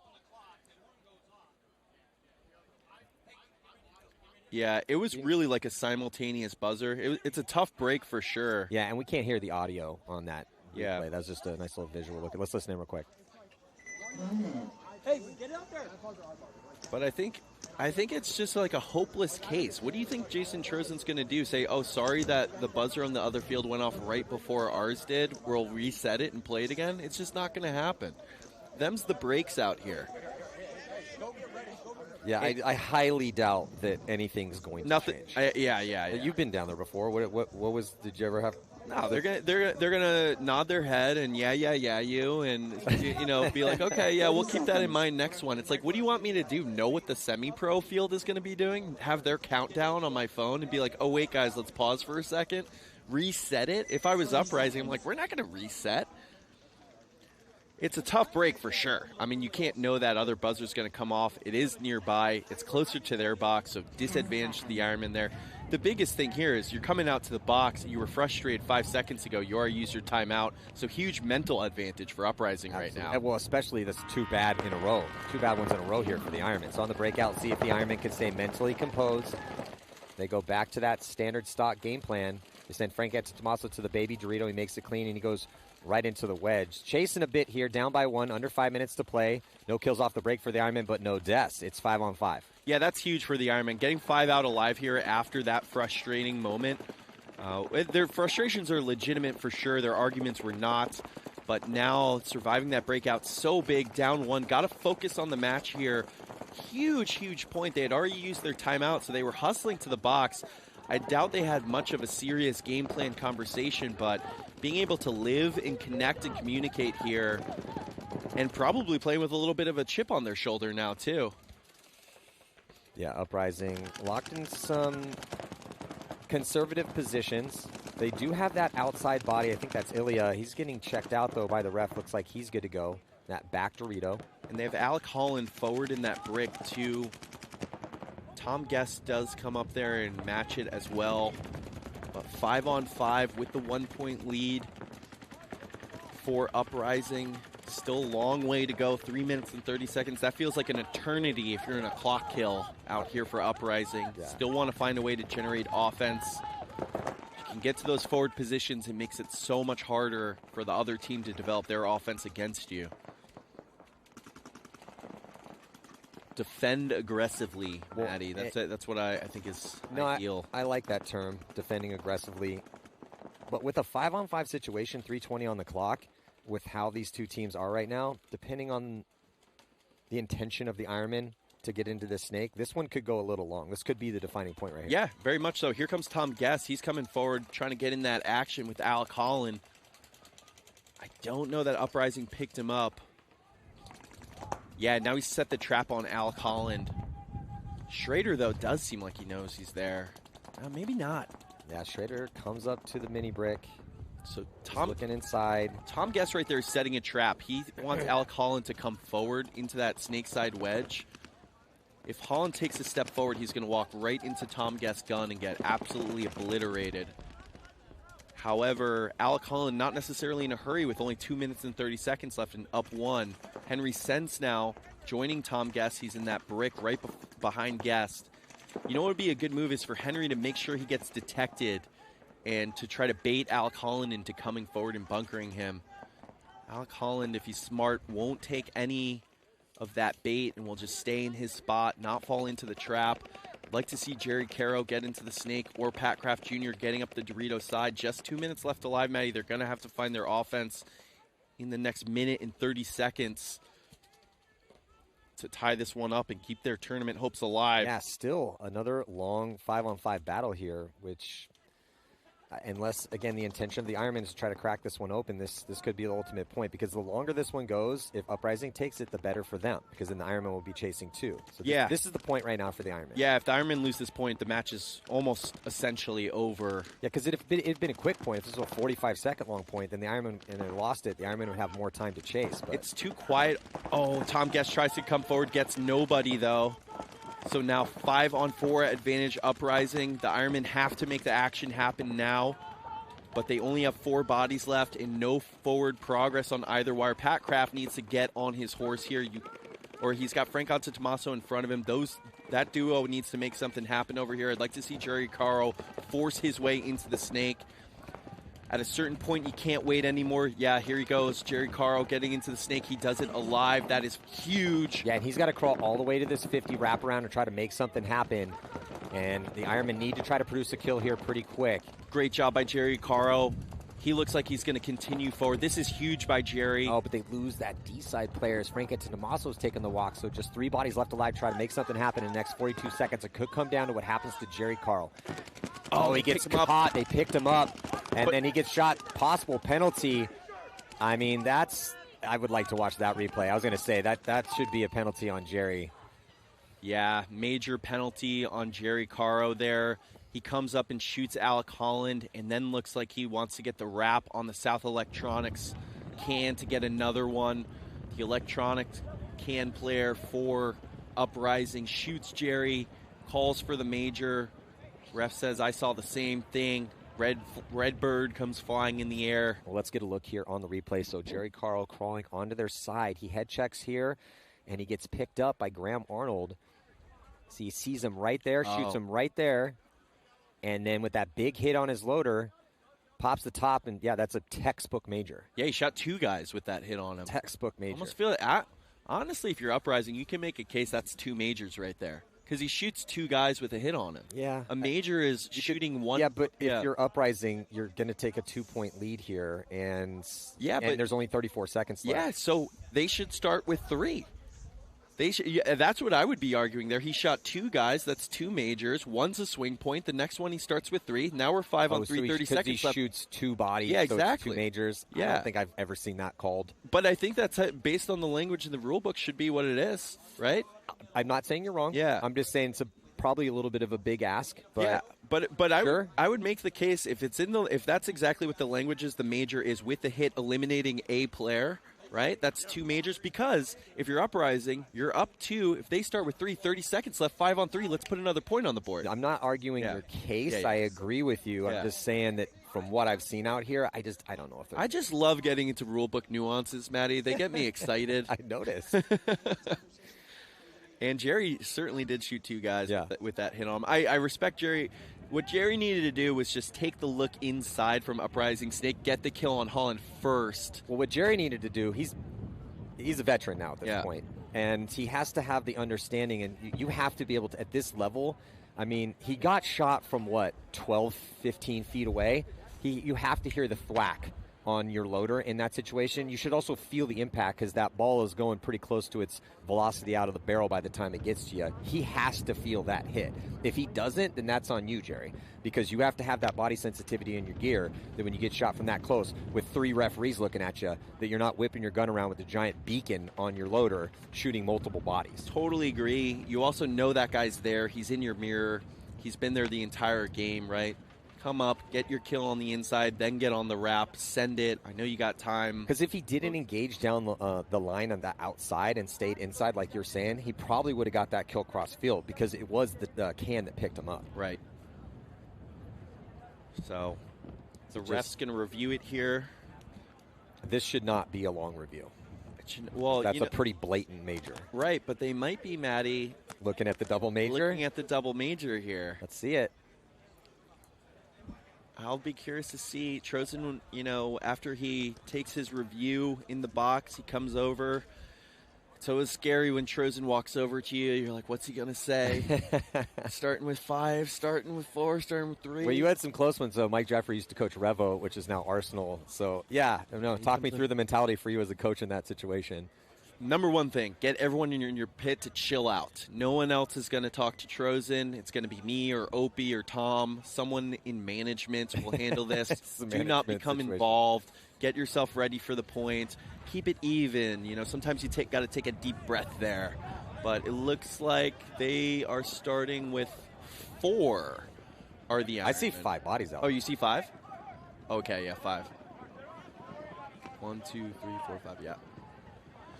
So no double major call there, but it is still under review. Yeah, it's under review. They haven't officially put the point up yet. Yeah. So actually Trozen, you actually don't know what Trozen's call is going to be, and it's tough if you got 5 guys out there and Trozen says, starting with 3.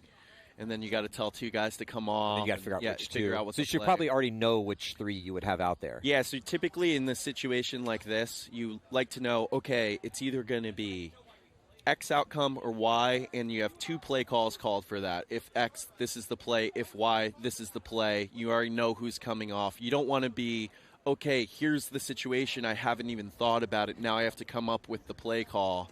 Can you give me the Jason Trozen voice again? Oh, yeah. Starting with 3. Yeah. Just, scowling as he struts around, getting yelled at all weekend. No, he didn't shoot him. He has the best demeanor for the commissioner in a sport like this. Perfect demeanor. Yeah, I feel for our scorekeepers and refs out here. It takes real patience and stoicism to, deal with some of these hotheads out here. Bart, it's not even on the screen. Yeah. Well, Mike's still talking, Paxton's still talking to the ref. Yeah. Henry Sense always wants to talk to the refs in these situations. Always advocating for his team. Henry would have made a great lawyer. Yeah, his boy Chris Shear, the lawyer. Those guys are great pals. Yeah, so it's been under review for a bit. I mean, when I watched that replay, I'm like, yeah, Major on Jerry. You know why? Because I think Trozen is probably looking, what is the language in the rule book? Is it a major penalty is if a player with a hit shoots any other player, right? Like, what's the enforcement here? Because I really do think this should be 2 majors. I have nothing against Jerry or the Ironman or anything. I just think that a hit on you, you shoot 2 guys, that's 2 red flags. That's not 1 red flag. It's not a gross major. It's not pull 3. He doesn't need to go to paintball jail.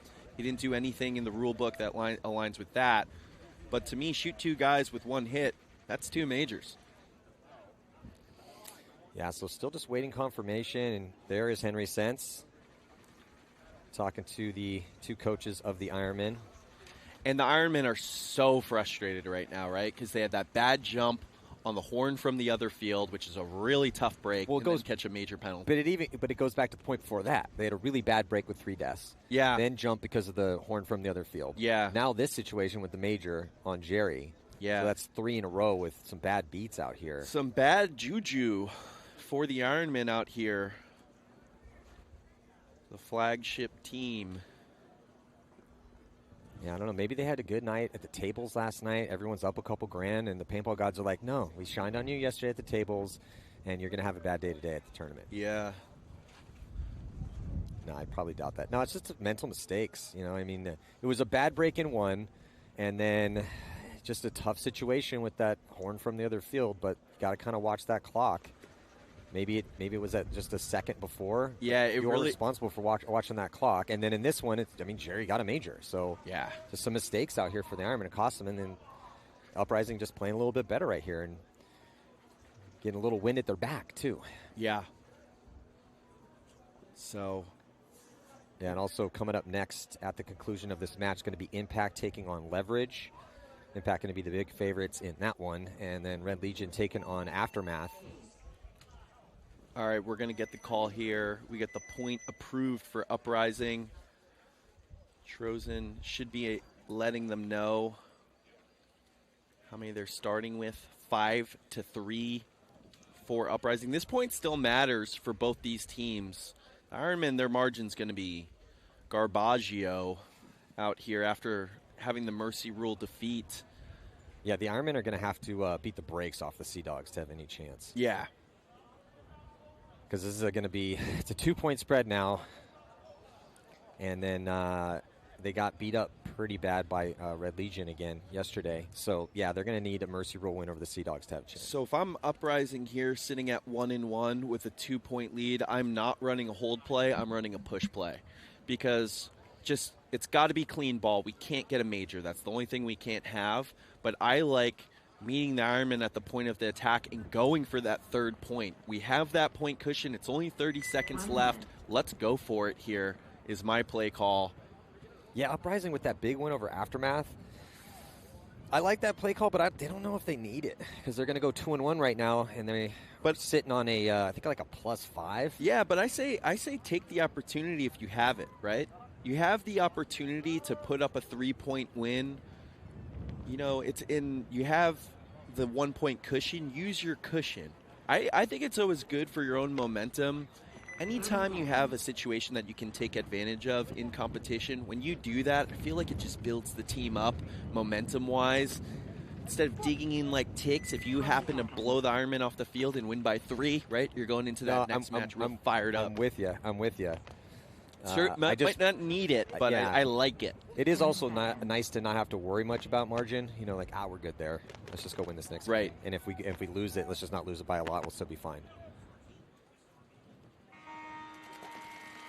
So the Ironmen do have 5 bodies out there, just 28 seconds left to go. It's going to take a miracle for them to put 2 points up in this allotted time. And they're going to be losing a body on the break. Yeah, Tom Guest got shot going forward, but Uprising going to lose one as well, so 4-on-4. They're going to lose another one, too. So Borromeo and Schrader taking the walk here. So it's a 3-on-4 situation, but just 10 seconds left to go. Ironman trying to steal a point here to get back to a 1-point margin. They're going to be losing a body, though, on the attack. Baldwin's still alive with landing up the middle, and that is going to do it. So congratulations to Uprising, winning a pretty close match here against the Ironmen. So Ironmen, next match is going to be at 11 o'clock against the Sea Dogs, and they're going to need a big win in that situation. Again, congratulations to the Hurricanes, winning a very close battle against Tampa Bay Damage. Also, with the penalty under 60 seconds in that one that threw them the win. So it's been a penalty-ridden day so far. It was yesterday. We'll see about this next set, though. Impact versus Leverage, Red Legion versus Aftermath. The Matty Marshall with Mike Jeffrey. We'll be right back.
Kill the closet! Kill the closet!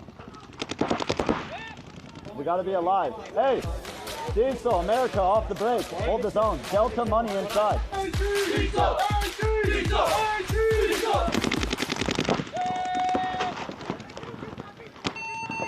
Game time finished.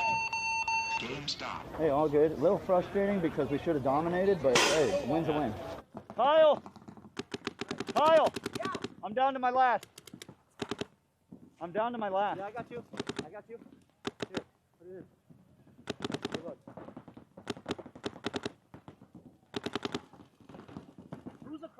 It's closet home on me.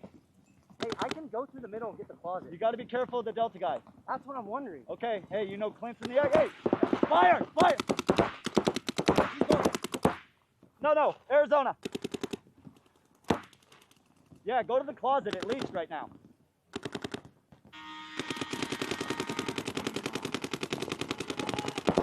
Cobra money. I'm going. They got the Tiger King Kuzma. It's the one on the snake side here.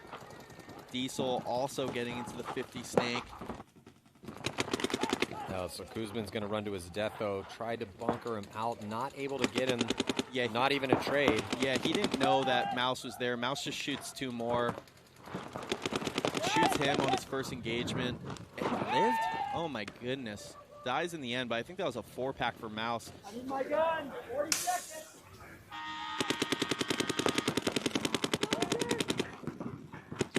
I'm on it. Missouri. Kill 4. Hey, 60 seconds. Kill 4. Come on. Fucking go. Way to be. Be confident in your comms. Hey, check the power play. Hey, Dorito 2's gonna go. I'm on it. Hey, Ricky. Yeah, I think Diesel's kill going to be 3. pretty content. Welcome back here, 2025 Atlantic City Open, second stop on the tour this year. Matty Marshall with Mike Jeffrey, one of the favorites here at this event, about to take the field. Edmonton Impact playing the 20th ranked team Leverage. So on paper, absolutely have to give this one to Impact. We do not play the games on paper, though, and if you want to be a legend, you got to beat legends. So let's see what you got, Leverage. And then also in this set, series title holders from 2024, Red Legion, their first game today, playing a warmed-up Aftermath, who had a really good game against the Sea Dogs here, Mike. Yeah, definitely. Leverage looked better against the Tauntauns than they did yesterday, certainly.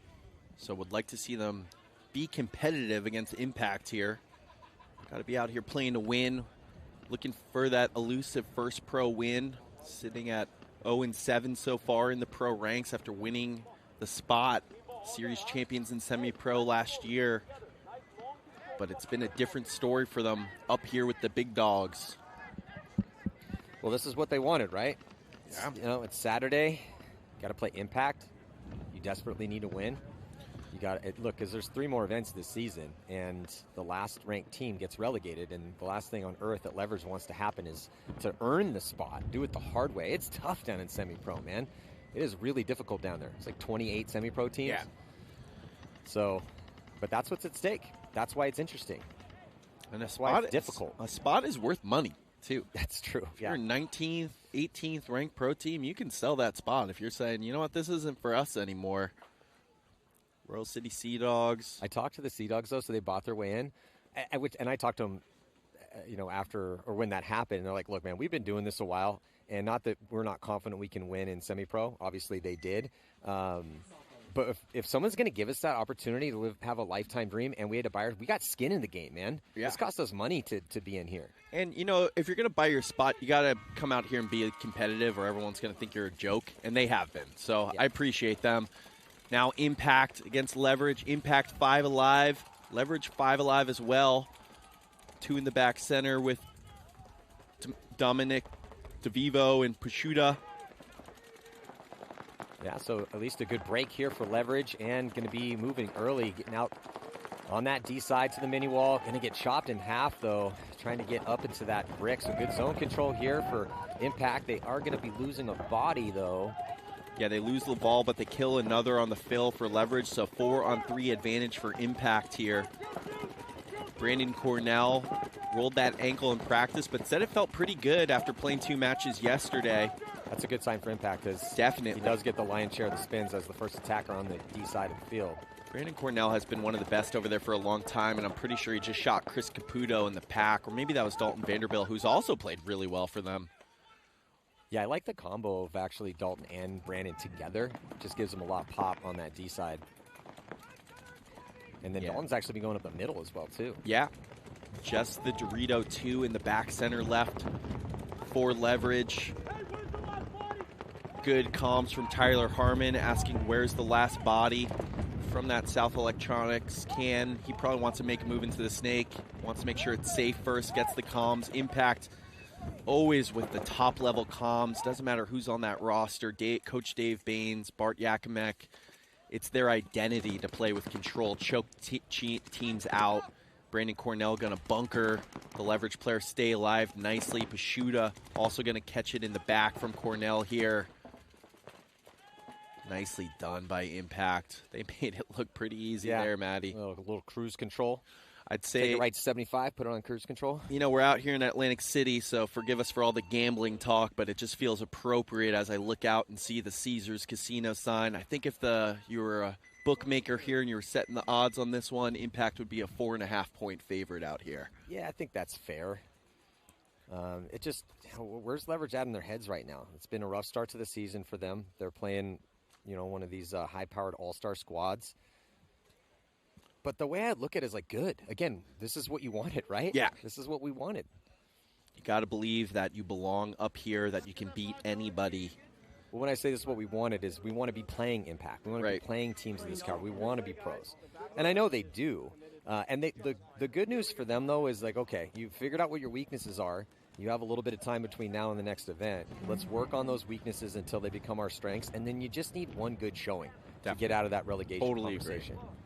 Because even if they pop up like a 10th, and everyone else stays at the bottom of the barrel, you're going to be good to go.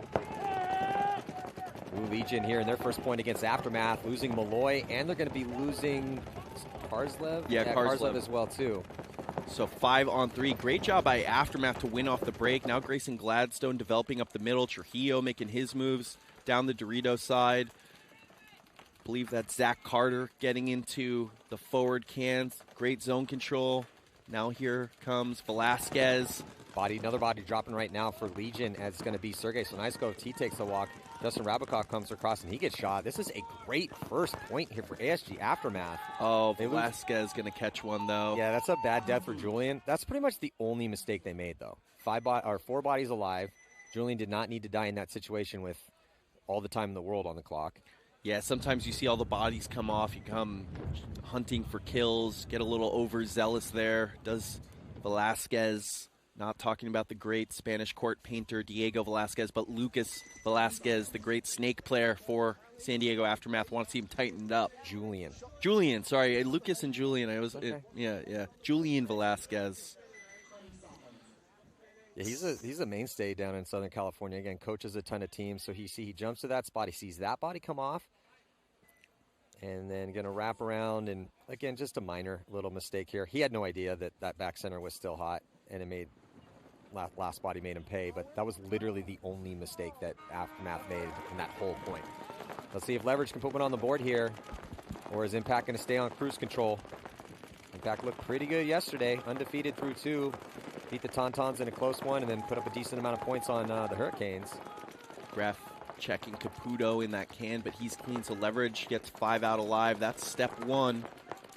We're trying to get on the board against Impact here. Keeping 5 bodies alive off the break, so critical. Looks like Nick Laval, one of the best to ever do it in the modern era, up the middle, comes into that brick. He's got Ricky Moran in front of him who has a trap set. That Dorito side wedge there. Yeah, if Laval comes forward with another bite, he's going to be walking into Moran's gun. Yeah, Mike, he's thinking about it. He's posted up on that lane, but the way his body language is indicating it might be a forward movement, but Moran is completely just locked on that zone. Also locked on that snake zone, too, to try to keep Impact out of the snake. Yeah, I think that actually might be Alfred De Los Santos up there in the middle. I can't tell from here, but he's really keyed up there for Laval. Zach also going to double up here with Nick Laval. Zach was the standout player for me yesterday from Impact. I thought he played great up the middle. Well, ask the Sea Dogs who the best Canadian player ever was, because while I was watching Zach Yakimek look so good yesterday, I'm thinking, man, is Zach the best Canadian ever to do it? And I asked the Sea Dogs, and he was on their list. He's like, oh, yeah. Yeah, he's got to be on that list. He's been doing it for so long. But I'm like, is he the best? Right. And it was either him or JC. Those are 2 guys. Yeah, that's a really tough debate there. Impact trading bodies out of the middle. But now Leverage making moves up the Dorito side. I'd love to see it into that Dorito too. Yeah, they played off that center chaos a little bit here, and they're going to get the drop in on Nick Laval, so he's forced to take the walk. Just 3 bodies left alive right now for Impact. Verse 4, slight advantage here for Leverage. And you see Dalton trying to figure out with Cornell, okay, where should we put our guns? Where do we want to move next? They're not feeling much pressure at all. No one's shooting at either Dalton Vanderbilt or Brandon Cornell. Yeah, really nice player by that Leverage, or play by that Leverage player to get into that Dorito 2 and shoot Nick Laval immediately out of the middle. That changed the tide here from even bodies to up a body for Leverage. Leverage got to find a way to develop some offense around him as well. This was their issue in the first match against the Tauntauns as well. Up a body, but playing with down body posture. So Brandon with the lead. Going to do a tactical retreat. It looked like he wanted to move forward, but now he's going to go out to that back corner bunker on the D side. Maybe try to set a bit of a trap. Vanderbilt and Tyler Harmon talking. Dominic DeVivo talking with his boys. They don't know exactly what they have. Their Dorito 2 player just looked back and said, what do we got? Can't develop offense if you don't know where the other bodies are. Tough death there for Leverage. Dalton, great shot. Crept forward, found a shot on that Dorito 2. So now 3-on-3. Yeah, so it's 3-on-3, but with the death of that body, with the outside containment that Impact has in the lead, this is a massive advantage here, even in a 3-on-3 for Edmonton Impact. Yeah, and Leverage is stuck in the back 3 bunkers, and now Tyler Harmon's in the 50 snake. So they have no wire contain at all. No one in the snake. Tyler Harmon's going to gain dominance on Chris Caputo before too long, I'm sure. Looks inside, tries to shoot that insert Aztec on the Dorito side. That player's feeling the pinch. Yeah, so Harmon drawing some guns and now talking it up. There's actually only one gun looking Tyler Harmon's way, and it's the back center. The Aztec and the South Electronics can are both looking towards that D side, but they're looking so far up. And Brandon Cornell's all the way at the farthest bunker away that he possibly could be in from them. And that's going to take all the pressure off Dalton. So Dalton's going to coast up to the wedge. Nice move by Dalton Vanderbilt. Yeah, Dalton has a lot of freedom here. No one can really contain him. Brandon Cornell now making a move up into the Dorito 1. Chris Caputo just staying on the cross, staying inside. DeVivo out in the corner. That way he can at least contest Brandon Cornell, who's looking out from that Dorito 1.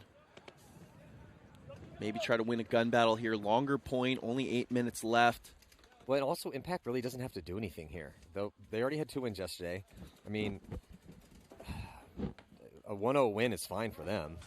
Yeah. It's up to Leverage to try to figure out a way to move into these guns. But Impact and Tyler Harmon, he's had enough of this. He's like, nah, I'm going forward, man. I'm going to go forward. I'm going to get some kills. Let's stack up some points here. Yeah, unable to shoot that Dorito corner, who's playing super tight over there for Leverage. Yeah, just can't even get his gun up with Brandon Cornell down the wire and Tyler Harmon applying pressure from the inside. They're really trying to put the pinch on DeVivo here. I was going to say, Tyler could keep going if he wants to. Just got to be careful turning this corner. We just saw Jerry Carl get shot. He's going to get a free kill in the back center. Oh, he's going to shoot Caputo's back. Oh, I was going to say, did he miss? I don't think so. I thought I saw that break off his pack. Now it's almost impossible. If Brandon Cornell can get dominance at all, that Dorito corner will die. He's living on the edge here. We call this the ride or die. Yeah, this is just beautiful little textbook moves here from Tyler Harmon. No surprise there. Yeah, I mean, it might not be the most entertaining to watch, but I love the way Impact is playing this. Just really methodical. Oh, Mike, they could play this way more boring. They're up 1-0. They don't need to move forward. They could just sit there and wait for Leverage to start running through their guns. Yep. So they're actually doing us a solid right now. Yeah, Tyler coming all the way down. Now he's going to kill at least one once he finds his way to engage. Trying to protect himself from the back center. He's going to be a little 2-pack here, maybe 3-pack for Tyler Harmon to close if he wants to commit on this snapshot battle. Beautiful job by Tyler Harmon. Intelligent close from Dalton Vanderbilt and Brandon Cornell to solidify that second point. But it's the entertainment value is thanks to Tyler Harmon. Yeah, I mean, that would be a point that I would show to young teams in order to see how you win a 3-on-3. And it's by taking the smart bumps forward when they're available and developing together, keeping communications throughout the point. Yeah, so it was a longer point, but it started with Zach Yakimek coming through and trading out here. And then you see, utilizing that chaos, Dalton gets out and dips into that Aztec. And then we see the kill from Brandon Cornell down that sideline, and the finish comes courtesy of Tyler Harmon. Pops the top, a little bit of a risk there, but feeling pressure, decides to wait until Caputo has to switch his gun back to the D side, and then just methodically made his way down, knuckle by knuckle, down the snake side. Gets that kill on Caputo. Caputo just could have been tucked in a little bit tighter. 10 seconds. Yeah, nicely done by Impact. 2-0 lead, full control.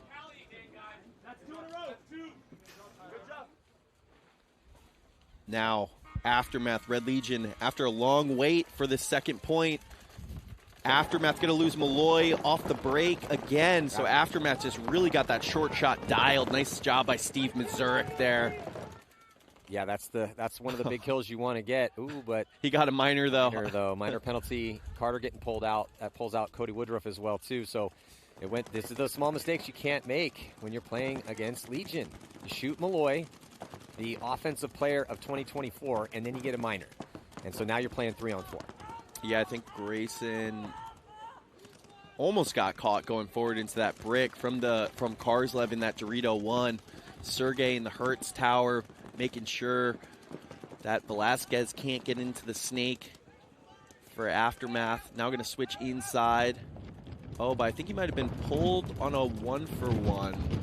Renault had a hit on his pack. Regardless, 3-on-3. Yeah, and J-Rap beats Julian into the snake. So Justin Rabikoff at snake 1. Julian still posted up. He's going to match him. Can he get through the gap? And he does. But looks like Pasha Karslev getting shot out. And then they're going to take out, grinding the gears out here. It's not looking good for Red Legion through 2. Aftermath warmed up nicely again in that win against the Sea Dogs. And they're looking pretty dialed and even gutting their way through some mistakes out here. Yeah, I think Red Legion might have caught a minor in that one as well, but still, Steven Mazurek putting the shot on Malloy 2 points in a row has really been the difference in this match. Aftermath getting bodies out alive, connecting on the off-the-break shots. In Red Legion, yeah, at times they've looked, really human and beatable out here. J-Rab had kind of a tough day yesterday, turned it around. They also beat the Ironman 6-0, so it's a funny thing with Red Legion. It's like they're struggling, but they also they can get on that gas pedal real quick. Yeah, they're human too, right? Yeah. I mean, these guys play a lot of paintball, and they've dedicated and they get paid to do this thing we call pro paintball. But occasionally, they're going to come out and have a bad beat here or there. It's just, if you're playing against them, can you take advantage of it? Can you rise to the occasion? And right now, though, these points have gone fast, and so I'm sure they're going to get a little talking to. Red Legion will have a little talking to from their coaching staff, and 2 points, whatever, no big deal. We still have 13 and a half minutes left to play. Yeah. So, but if you're Aftermath, you gotta play mistake-free paintball, and let's ride this momentum and execute out here. Yeah, and recognize that the Red Legion attack is going to come. We got to maintain our discipline, keep those guns rolling, keep our composure, keep our comms up. 2-0 lead. That's a long way from the finish line against a team like Red Legion that wants to play a ton of points. Very, very long way from the finish line. I mean, technically only 4 points away from a Mercy Row win, but it's still, yeah. Oh, man. It seems like you got a 12,000 foot peak to climb sometimes when you're playing Red Legion. Absolutely. Leverage now down 2 against Impact. Sitting at 0-3. Impact getting nice and warmed up now. They send Caputo off the break. He gets shot. Running referee checking the pack of the Aztec player. He's clean, but they lose a body out of the center. So in short order, just 3 bodies left alive for Leverage. They do get into the snake, however, but they're looking at 5 Impact bodies. Make that 4. Brandon Cornell getting shot on a bump forward there. Ooh, uncharacteristic. Bad death for Brandon Cornell, getting shot on a bump, up bodies, up points. Don't really see that often. So yeah, I believe that was Alfred De Los Santos from the back center who put that shot on him. But now Tyler Harmon getting into the 50 snake. Yeah, with no one on that D side, door open slightly here for Leverage, but they're still down bodies. And they're going to be going down another one. Yeah, not looking good for Leverage here. Probably going to be going down 0-3 here, unless this Snake player can make a ton happen for them. That's Zach Moran in the stake, number 4 for Leverage. He's got Tyler Harmon in front of him in that 50, one of the legends of the game. Tyler Harmon's been doing this since he was about, 13 years old, playing at the pro level? Yeah, that's when I met him. Insane. It's a long time to be playing at the level that guy's been playing at. He's been in every situation here, playing a flex 1 on the Snake side for impact. Now Zach Yakimek getting into that wedge. That's going to take away almost any ability for Zach Moran to run down Tyler Harmon should he feel that impulse down 2 points. It's also nice to have a teammate right next to you in another good position. Gives you a lot of confidence to start clocking in. With 4:44 left to go here. Impact just being really smart about all these engagements and really not risking much. Yeah. Which is, and in a very good way. Yeah, playing definitely. very high-level intelligent paintball out here. Yeah, now Dalton making some moves out to the wire, Dorito way, recognizing that there's very little pressure over there. Rainey Stanzak trailing with him. Great job by Rainey recognizing that he can stay with Dalton over there. Zach and Tyler have the Snake down on lock. Here comes Dalton onto Leverage's side of the field now. Zach Moran, it's going to get really tough for him really fast. Taking a ton of heat. Zach Yakimek coming forward, shoots him. Just the back center player left for Leverage. Yeah, and no longer. Calm, aggressive, methodical, good communication. So few mistakes here for Edmonton Impact, and they're going to get a concession from Leverage with 3:51 to go. And going to be 3-0, but the story is still the same. It's just been all Impact. Yeah, Impact in full control of this match, Matty. Looking nice and warmed up here. Haven't seen Marcelo Margot yet this morning. Only 3 points so far.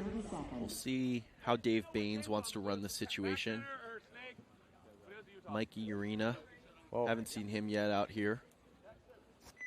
Yeah, I mean, Dave can pick 5 guys out of a hat and have a really amazing starting 5. Yeah.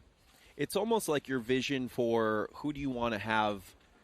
Are you trying to get someone going before you go into your 4th match? You win this game, you're already going on to Sunday. That 4th match sitting at 3-0, of course you want to have the bye, but you might start thinking about, do I want to get this guy off the bench so I have him available to me tomorrow? Well, they're going to play damage in the last match as we're heading this. This is an interesting story, though, because with 13 minutes on the clock, ASG Aftermath's up by 2. This is when they really need to tighten things up. Big bite by Kirill off the break here up the middle, and it's like a body dropping with Lucas taking the walks. Lucas or Brandon? 4-on-4 situation here, but Aftermath stuck in the pocket. Sergey up the middle for Red Legion. Justin Rabakov keeping the Dorito side attack in check.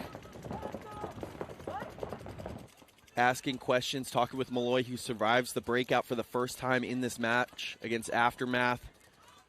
That gun off the break had been so good for them. Yeah, and Aftermath with Julian mirroring up with Malloy, he's just focusing his gun. Today we're seeing that can shoot a little bit more towards the D side. D side is the more initial aggressive side, especially getting up to that 30-40 yard line.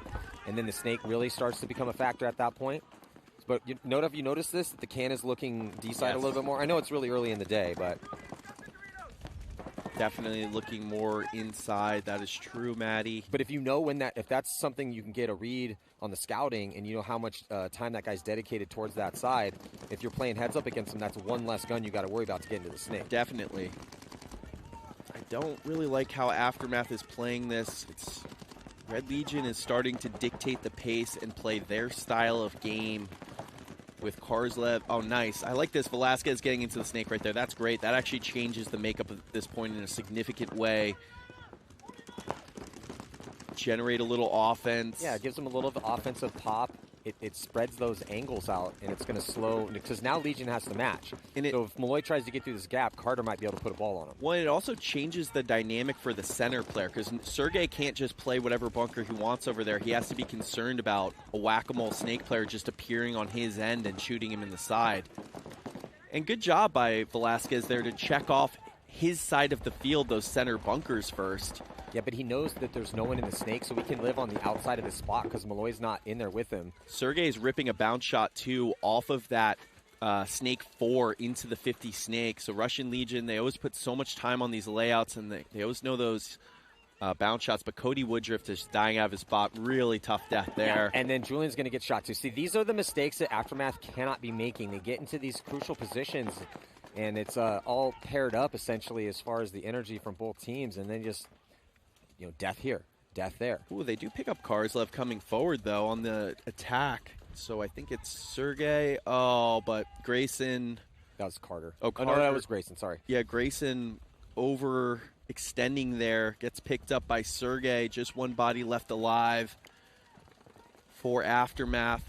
So 1-on-3 in favor of Red Legion. And Sergey going to put the finishing touches. Red Legion getting on the board.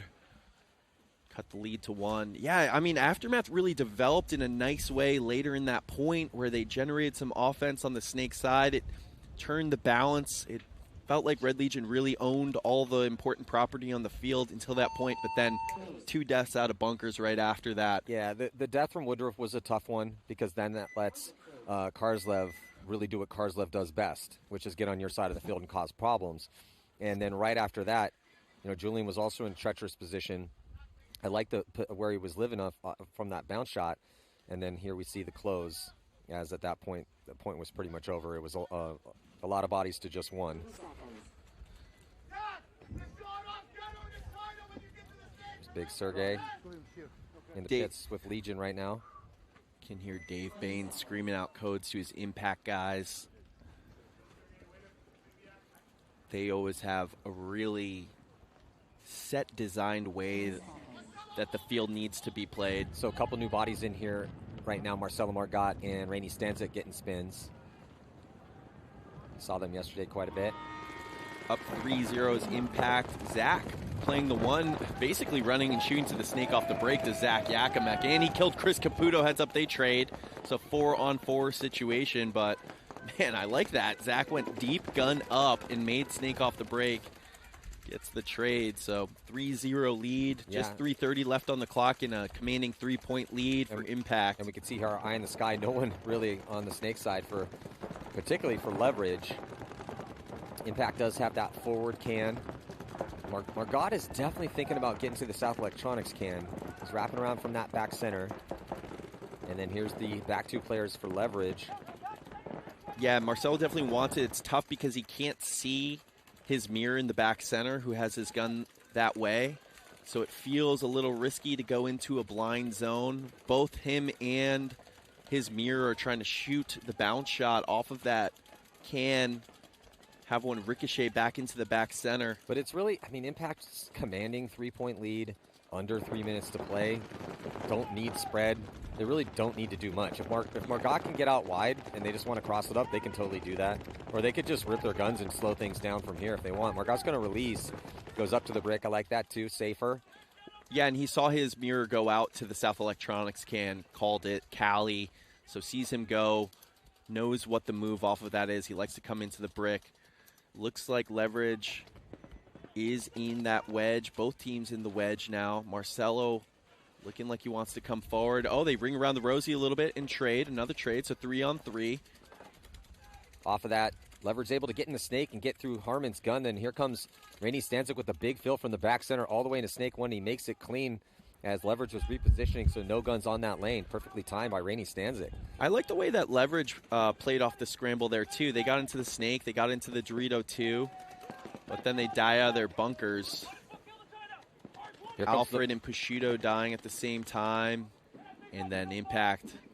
Yeah, Impact absorbs the aggression on that D side and then launches their own attack, killing pretty much everybody. And that is going to do it here for point number 4. Still leverage struggling to put together consistent offense against the big guns, Edmonton Impact. And Maddie, if you bet on this game at that -4.5 spread with Impact up 4-0, this next point is really critical. You had Impact with the as the favorites there. If I was home right now and I had money on that line, I'd be like, come on, Impact. Come on, Impact. I know it's 90 seconds. I know you don't need the point. Come on, let's get it. Let's get it. Can we get a major? Let's get a major on leverage. Yeah. Like a desperation penalty? Yeah, exactly.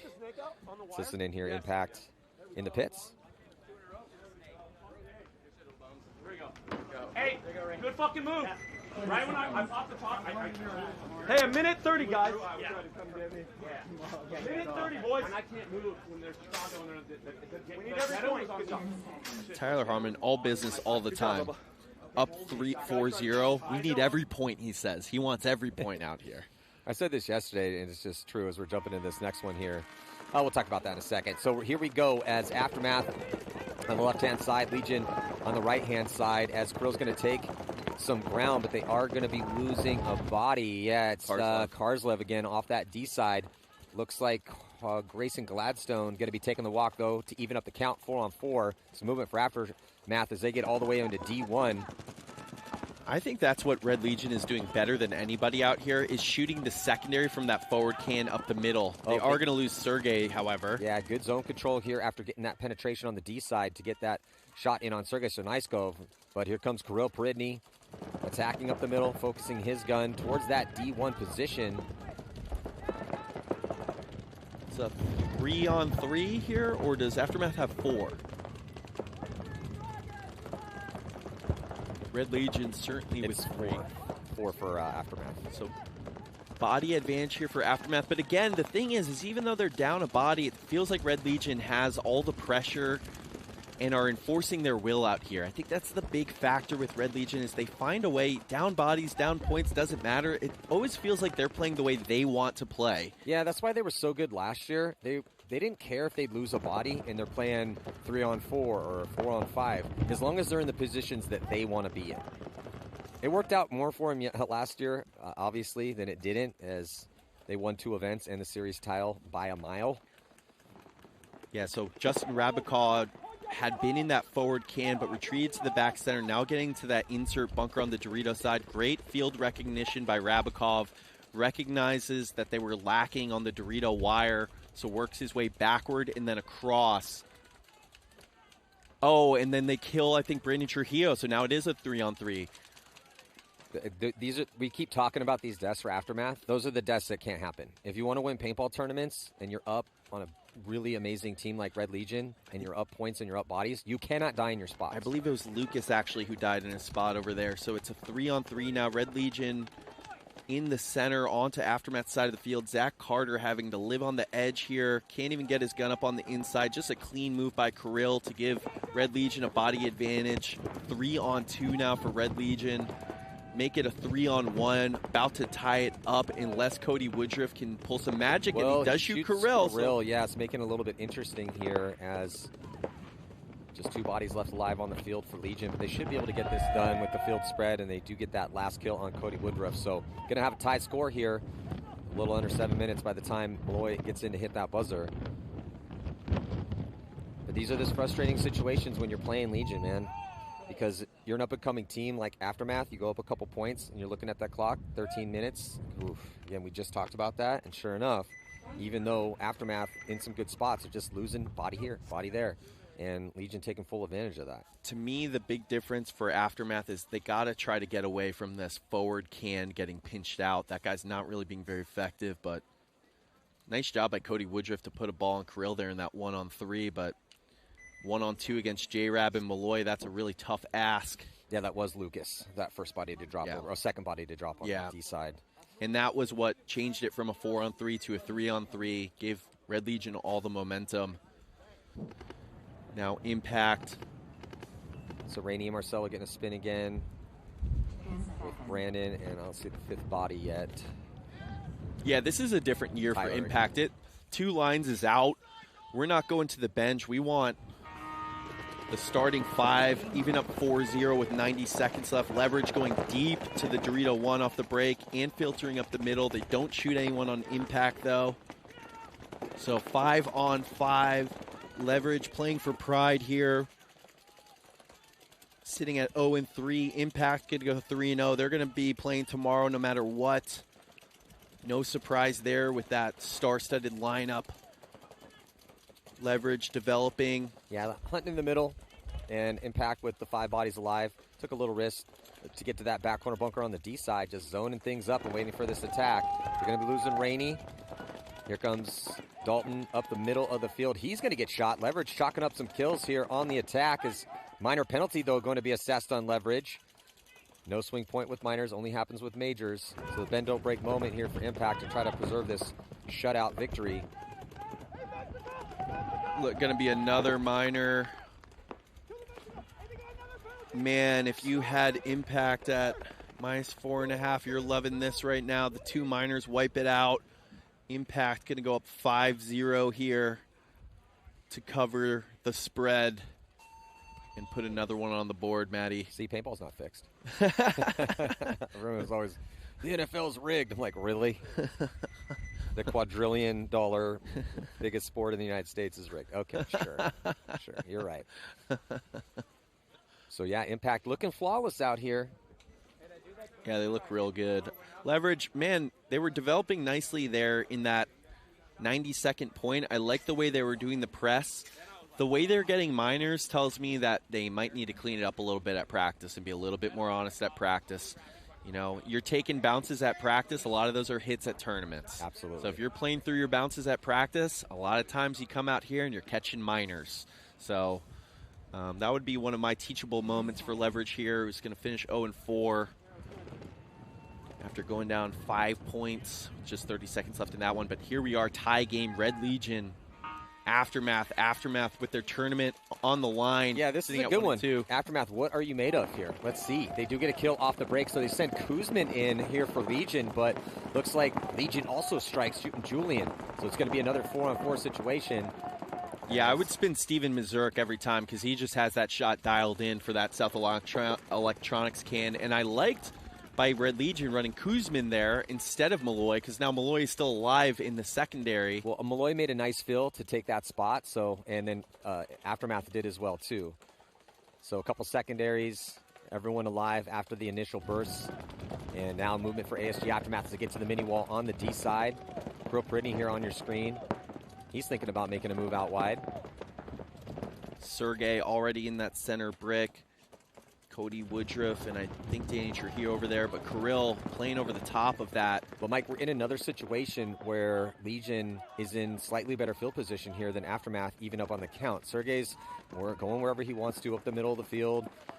Kirill's not feeling any pressure. He's up and over the top, turreting from the mini brick, and then Karslev's already in D1. Yeah, I just think having Grayson in that can is a little bit tough. Sergey now hunting through the middle. Now for Red Legion. Oh, but Trujillo catches him coming onto his end. Nice zone control by Trujillo there in the kill Kirill. Yeah, they shoot Sergey, they shoot Kirill. They lose Grayson, though, so it's a 3-on-2 situation. Oh, they're going to lose Carter and a minor. Oh, more mistakes here for Aftermath. I think it's a one-on-one, Maddie. Costing them. I think it's a one-on-one. I think it's just Malloy. I think Cody Woodruff shot him. Malloy gets pulled out as well, too, so. Or Trujillo? It's either Tree or Lucas. Yeah, it's Trujillo. Yeah, Trujillo. So they're going back and forth between Trujillo and Lucas on that D side. So Trujillo in a pretty chaotic point with, bodies dropping everywhere here. I mean, Aftermath did everything they needed, but then again, Maddie, just those little errors almost cost them down the stretch. That time they had enough bodies to absorb that minor, but need to still tighten it up. It's like a 5% tighten up that Aftermath I'd say 10%. 10%, sure. But if I'm a coach for both these squads, I'm probably getting a little frustrated because there's just mistakes going back and forth on each side. Aftermath still with a chance in this tournament, sitting at 1-2, but they need this one, and they do take a 1-point lead. Now Impact sitting at 5-0, just about 30 seconds left to go in this one. 21 seconds, and Aftermath sending it. They send Mike Urena to the snake, and then here comes Dalton Vanderbilt past the 50-yard line. They want this mercy roll win. They're trying to make a statement to the league. Dalton does take one, though, as he gets basically past Leverage's 40-yard line, but he draws the guns, and then Urena gets all the way onto their side here in the snake. If he wraps around, he's getting stopped, though, by the can as time expires. So final score will be Edmonton Impact 5 and Leverage 0. Wow. Very nice job by Impact there, close to a clinic. Mikey Urena getting a spin right there, makes Snake off the break. Impact moving to 3-0. No surprise that they'll be playing tomorrow. Still got a game against Damage, which will matter in terms of getting that bye, getting the seeding. Damage sitting at 2-1. Certainly going to be giving their best effort there. Don't want to be sitting at 2-2 and on the bubble at the end of Saturday. And Mike, in that set, it's going to be Red Legion and Uprising as the other game. Wow. And then depending on what happens here, because Aftermath's beating Red Legion right now, both these teams making some mistakes, and Legion's just making a little bit more than Aftermath is. Yeah, but it's been a bit messy. Yeah, it really has been a messy game where it feels like Red Legion is dictating the pace, but they're losing the game. Aftermath finding a way so far. Kuzmin goes snake off the break this time. He makes it. And I think Karslev got bounced going to the mini Dorito off the break, but advantage to Red Legion with Kuzmin in the snake off the break. And he makes it into snake too. Malloy thinking about getting up there, but the attack up the middle of the field of Sergei Sonaiskov at slightly past the 50-yard line as Velasquez dives into the snake. He gets right into snake 3. It's a slightly better field position here than Kuzmin. Here comes Malloy. He's going to get out behind Kuzmin, and he makes it through the gap alive. Good crossfield spread for both these squads. Aftermath into the baby Dorito as Pasha Karslev all the way up into D1. And better field position here again for Red Legion with Sergey on their side, and Karslev might as well just let him start most of the time in D1. And look how Grayson has to play that can once they're in Dorito 1, right? It's almost impossible. Sergey does die out of that wedge, though. So Aftermath with the early body advantage, that's been the story of the match so far. It's just been capitalizing on those early body advantages. Sergey still asking where am I hit, but Velasquez in the snake. Well, even though with the death of Sergey, now there goes Grayson, couldn't get tight enough in that can. Well, it's impossible. And yeah, I know. And then Kirill Pridney, he's at the wedge waiting for Julian to pop the top. I just think you got to go away from that. Oh, and Velasquez gets shot out of his bunker, so just sloppy play here by Aftermath. But I also don't like the look of that can. They're in there statically every time. They're not stopping Karslev on the Dorito side, and that spot becomes extremely treacherous with Dorito side penetration. Kuzmin now owns the snake over here. He's going to crawl down. Aftermath does know he's there. Yeah, Kuzmin going to try to keep that pack as low as possible and get all the way onto Aftermath's side. He's blocked out from that crossfield shot from both those bodies, actually, from that position. Can't shoot the mini wall, and that can is in the way of shooting Cody Woodruff, but he definitely can shoot Carter's pack.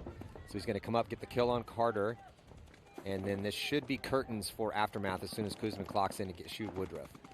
Yeah, shoots Woodruff in the back. One more to go. Trujillo sends it. Why not? Very low odd situation there in the 1-on-4. Doesn't get anybody, so Aftermath going to tie it up with 2 minutes and 30 seconds left on the clock. Legion. 3-3. 2:30 left? Yeah. This one's tough to call right now because Aftermath shooting the early body, the Legion's taking the spots. I think Aftermath needs to change their look. I think if they keep sending a player to that forward can, just gun up snake way, if they can't stop anything on the Dorito side, that guy is going to get killed every single point out here. They've had early body advantages, but then that guy gets killed. And that's why, to me, they can't develop on that advantage. And also, Red Legion doing probably the best job of anybody of shooting that can when he tries to go forward to the brick. So it's either, to me, it's a game plan adjustment here. You know, you tell your guys to tighten up and give a slightly different look. You know Red Legion's coming for the action. Let's listen in real quick.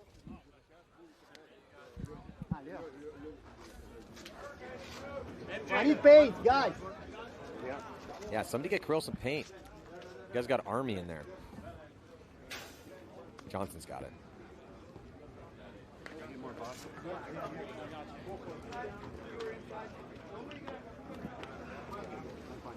Any more?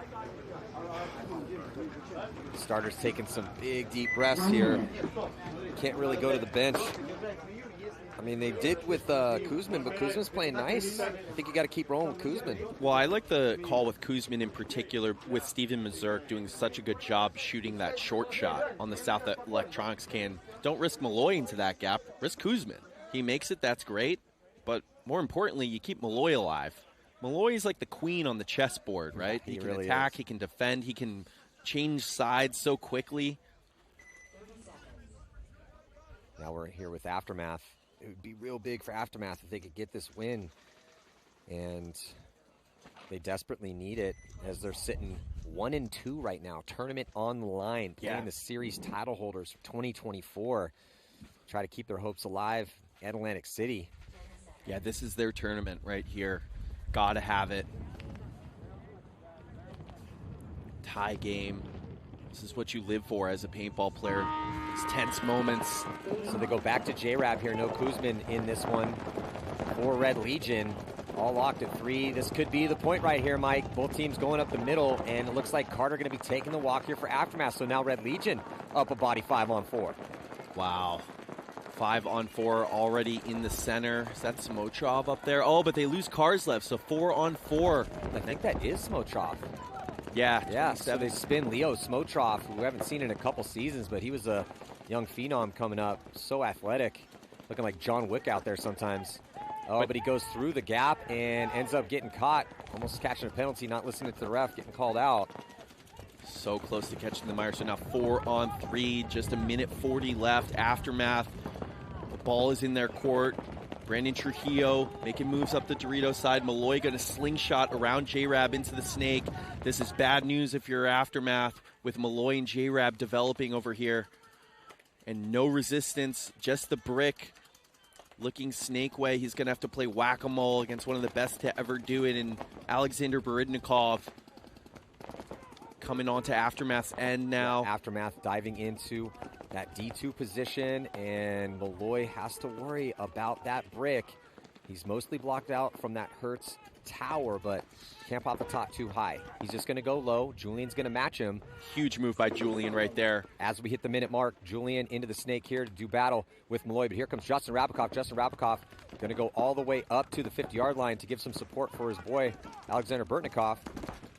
Yeah, so Red Legion selling out on the snake side right here. They're going to try to win it from this end. Ooh, come over into that wedge. J-Rab unable to shoot him. And then beautiful move up the middle, though. I thought Justin Rabikoff might have got caught in that position somehow, some way. Still alive, though, as there's just 33 seconds left to go. And here comes a double dose of attackers in the middle and on the D side. Interesting the way that this last few seconds are developing. Grayson Gladstone rolling dice up the middle, though, and unfortunately for Aftermath, he does get caught and just missed his shot on Justin Rabikoff, who now just looking at one body in front of him. Running referee coming to check out another player here for Aftermath as Malloy gets his eye dotted, as Justin Rabikoff dies as well, too, but most likely going to see an overtime point here as just 5 seconds to go. Julian's going to launch, not going to have enough time to get to the buzzer, though. Wow. As regulation time expires here, Mike. That was a very interesting point. Yeah, I'd never seen anything like that. Justin Rabikoff, his ability to survive there as Aftermath came onto Red Legion's side of the field to tuck in and sell out completely on the tape side of that 50 snake is the only thing that kept Aftermath from winning that point right there. It wasn't because he shot anybody. It was just living there, held up Aftermath just enough in that 4-on-3 situation. And I thought Grayson had him here, too. So this was that first move from Smotrov. You could see it break off his pack right there. Grayson had no idea it was on the other side. So good job on his boy to have Overwatch. And then here was how it developed towards the end. So Justin Rabikoff at the 50. Malloy gets shot. Justin gets shot as well, too. And then Julian goes. He head checks the clock and probably realizes, man, there's just no way. Let me just make sure. Let me head check across the Dorito side. Okay, no one's streaking up on that side. And then time expires. So overtime point here. Who's going to take it? Aftermath or Legion in the pits right now with Aftermath?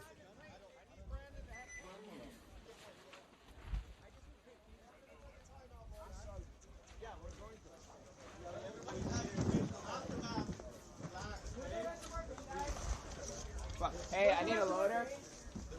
Calm down, guys. Calm down. Grayson, you think you can make it up there? Because they're going to put pressure on that. It was sketchy, but I can do it. Do you want to? It was sketchy, but I can do it. Okay. Hey, Cody. You think you can put that lane on the top? Time out. Yeah, no, we did. Wayne Woodruff connecting with Grayson right there, trying to figure out the play call. Grayson said it was sketchy, but I can do it. Going up to that brick off the break. Red Legion just doing such a good job of flooding paint into the middle, making it hard. Some teams it looks like it's automatic. They're getting no resistance going up there. Not against Red Legion. sketchy, to use Grayson Gladstone's word there. Yeah, Maddie, I just want to highlight how J-Rab and Malloy not even getting kills, but being alive and how important that is in those clutch situations. Just doing whatever it takes, not surrendering the body, and it bought Red Legion just enough time to go to overtime here. Malloy playing on his belly and J-Rab just matrix dodging with guys on his end. They do get shot in the end of the point, but they were able to survive just long enough. Yeah, they burnt enough time. At first, the way it was developing with, again, Legion pushing the pace, thought it was going to be Legion's point to steal. But then I love the counterattack up the middle and by Aftermath. Yeah, and Julian Velasquez getting out onto the wire on the snake really changed it because it disallowed Malloy from playing on the wrap, and it made J-Rab have to respect him as well. Julian's having a pretty good tournament, man. Yeah. Newer pickup for him, and he puts a lot of time in coaches' teams down in SoCal, spends a lot of time out here working on his craft, and definitely emerging as a go-to starter here for Aftermath. I mean, look, they're hanging with the season champs. If you can beat Red Legion, you can beat anyone in this league. Also good looks from Carter.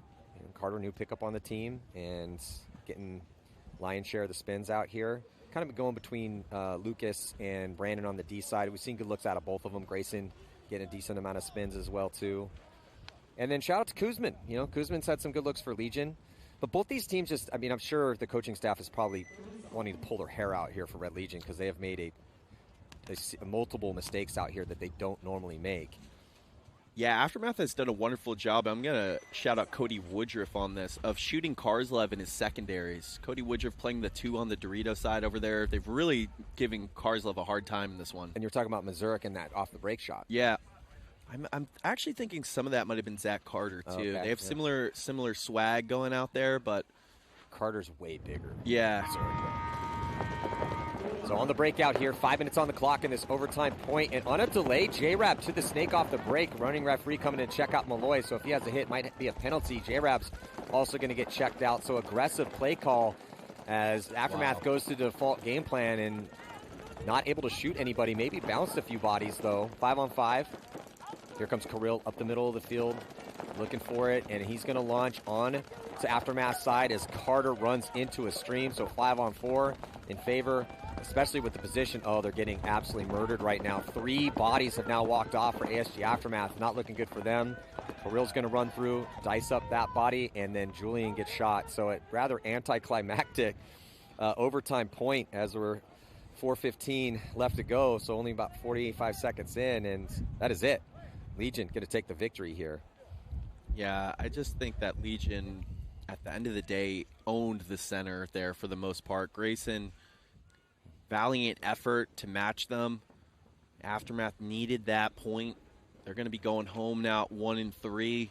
Just too many mistakes again for Aftermath. They had a lot of opportunities in this game. Had some gun battle deaths in inopportune moments. Unable to capitalize on their kill off the break on the snake side.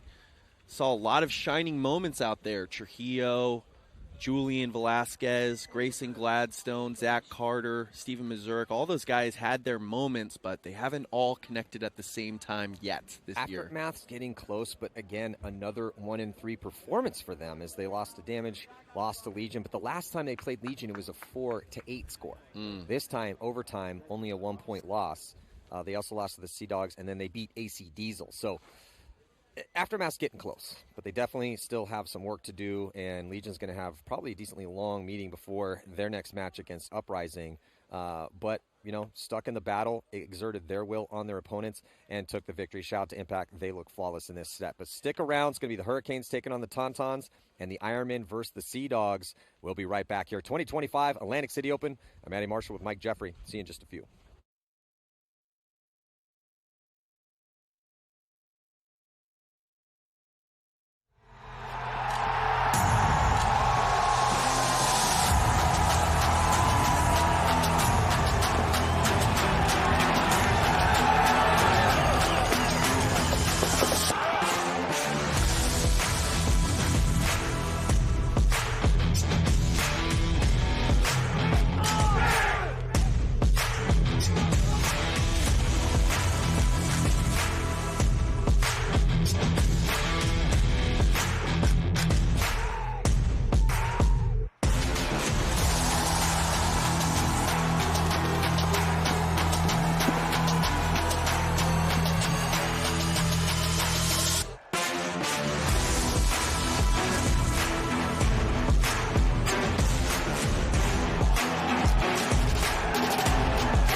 'cause you're all I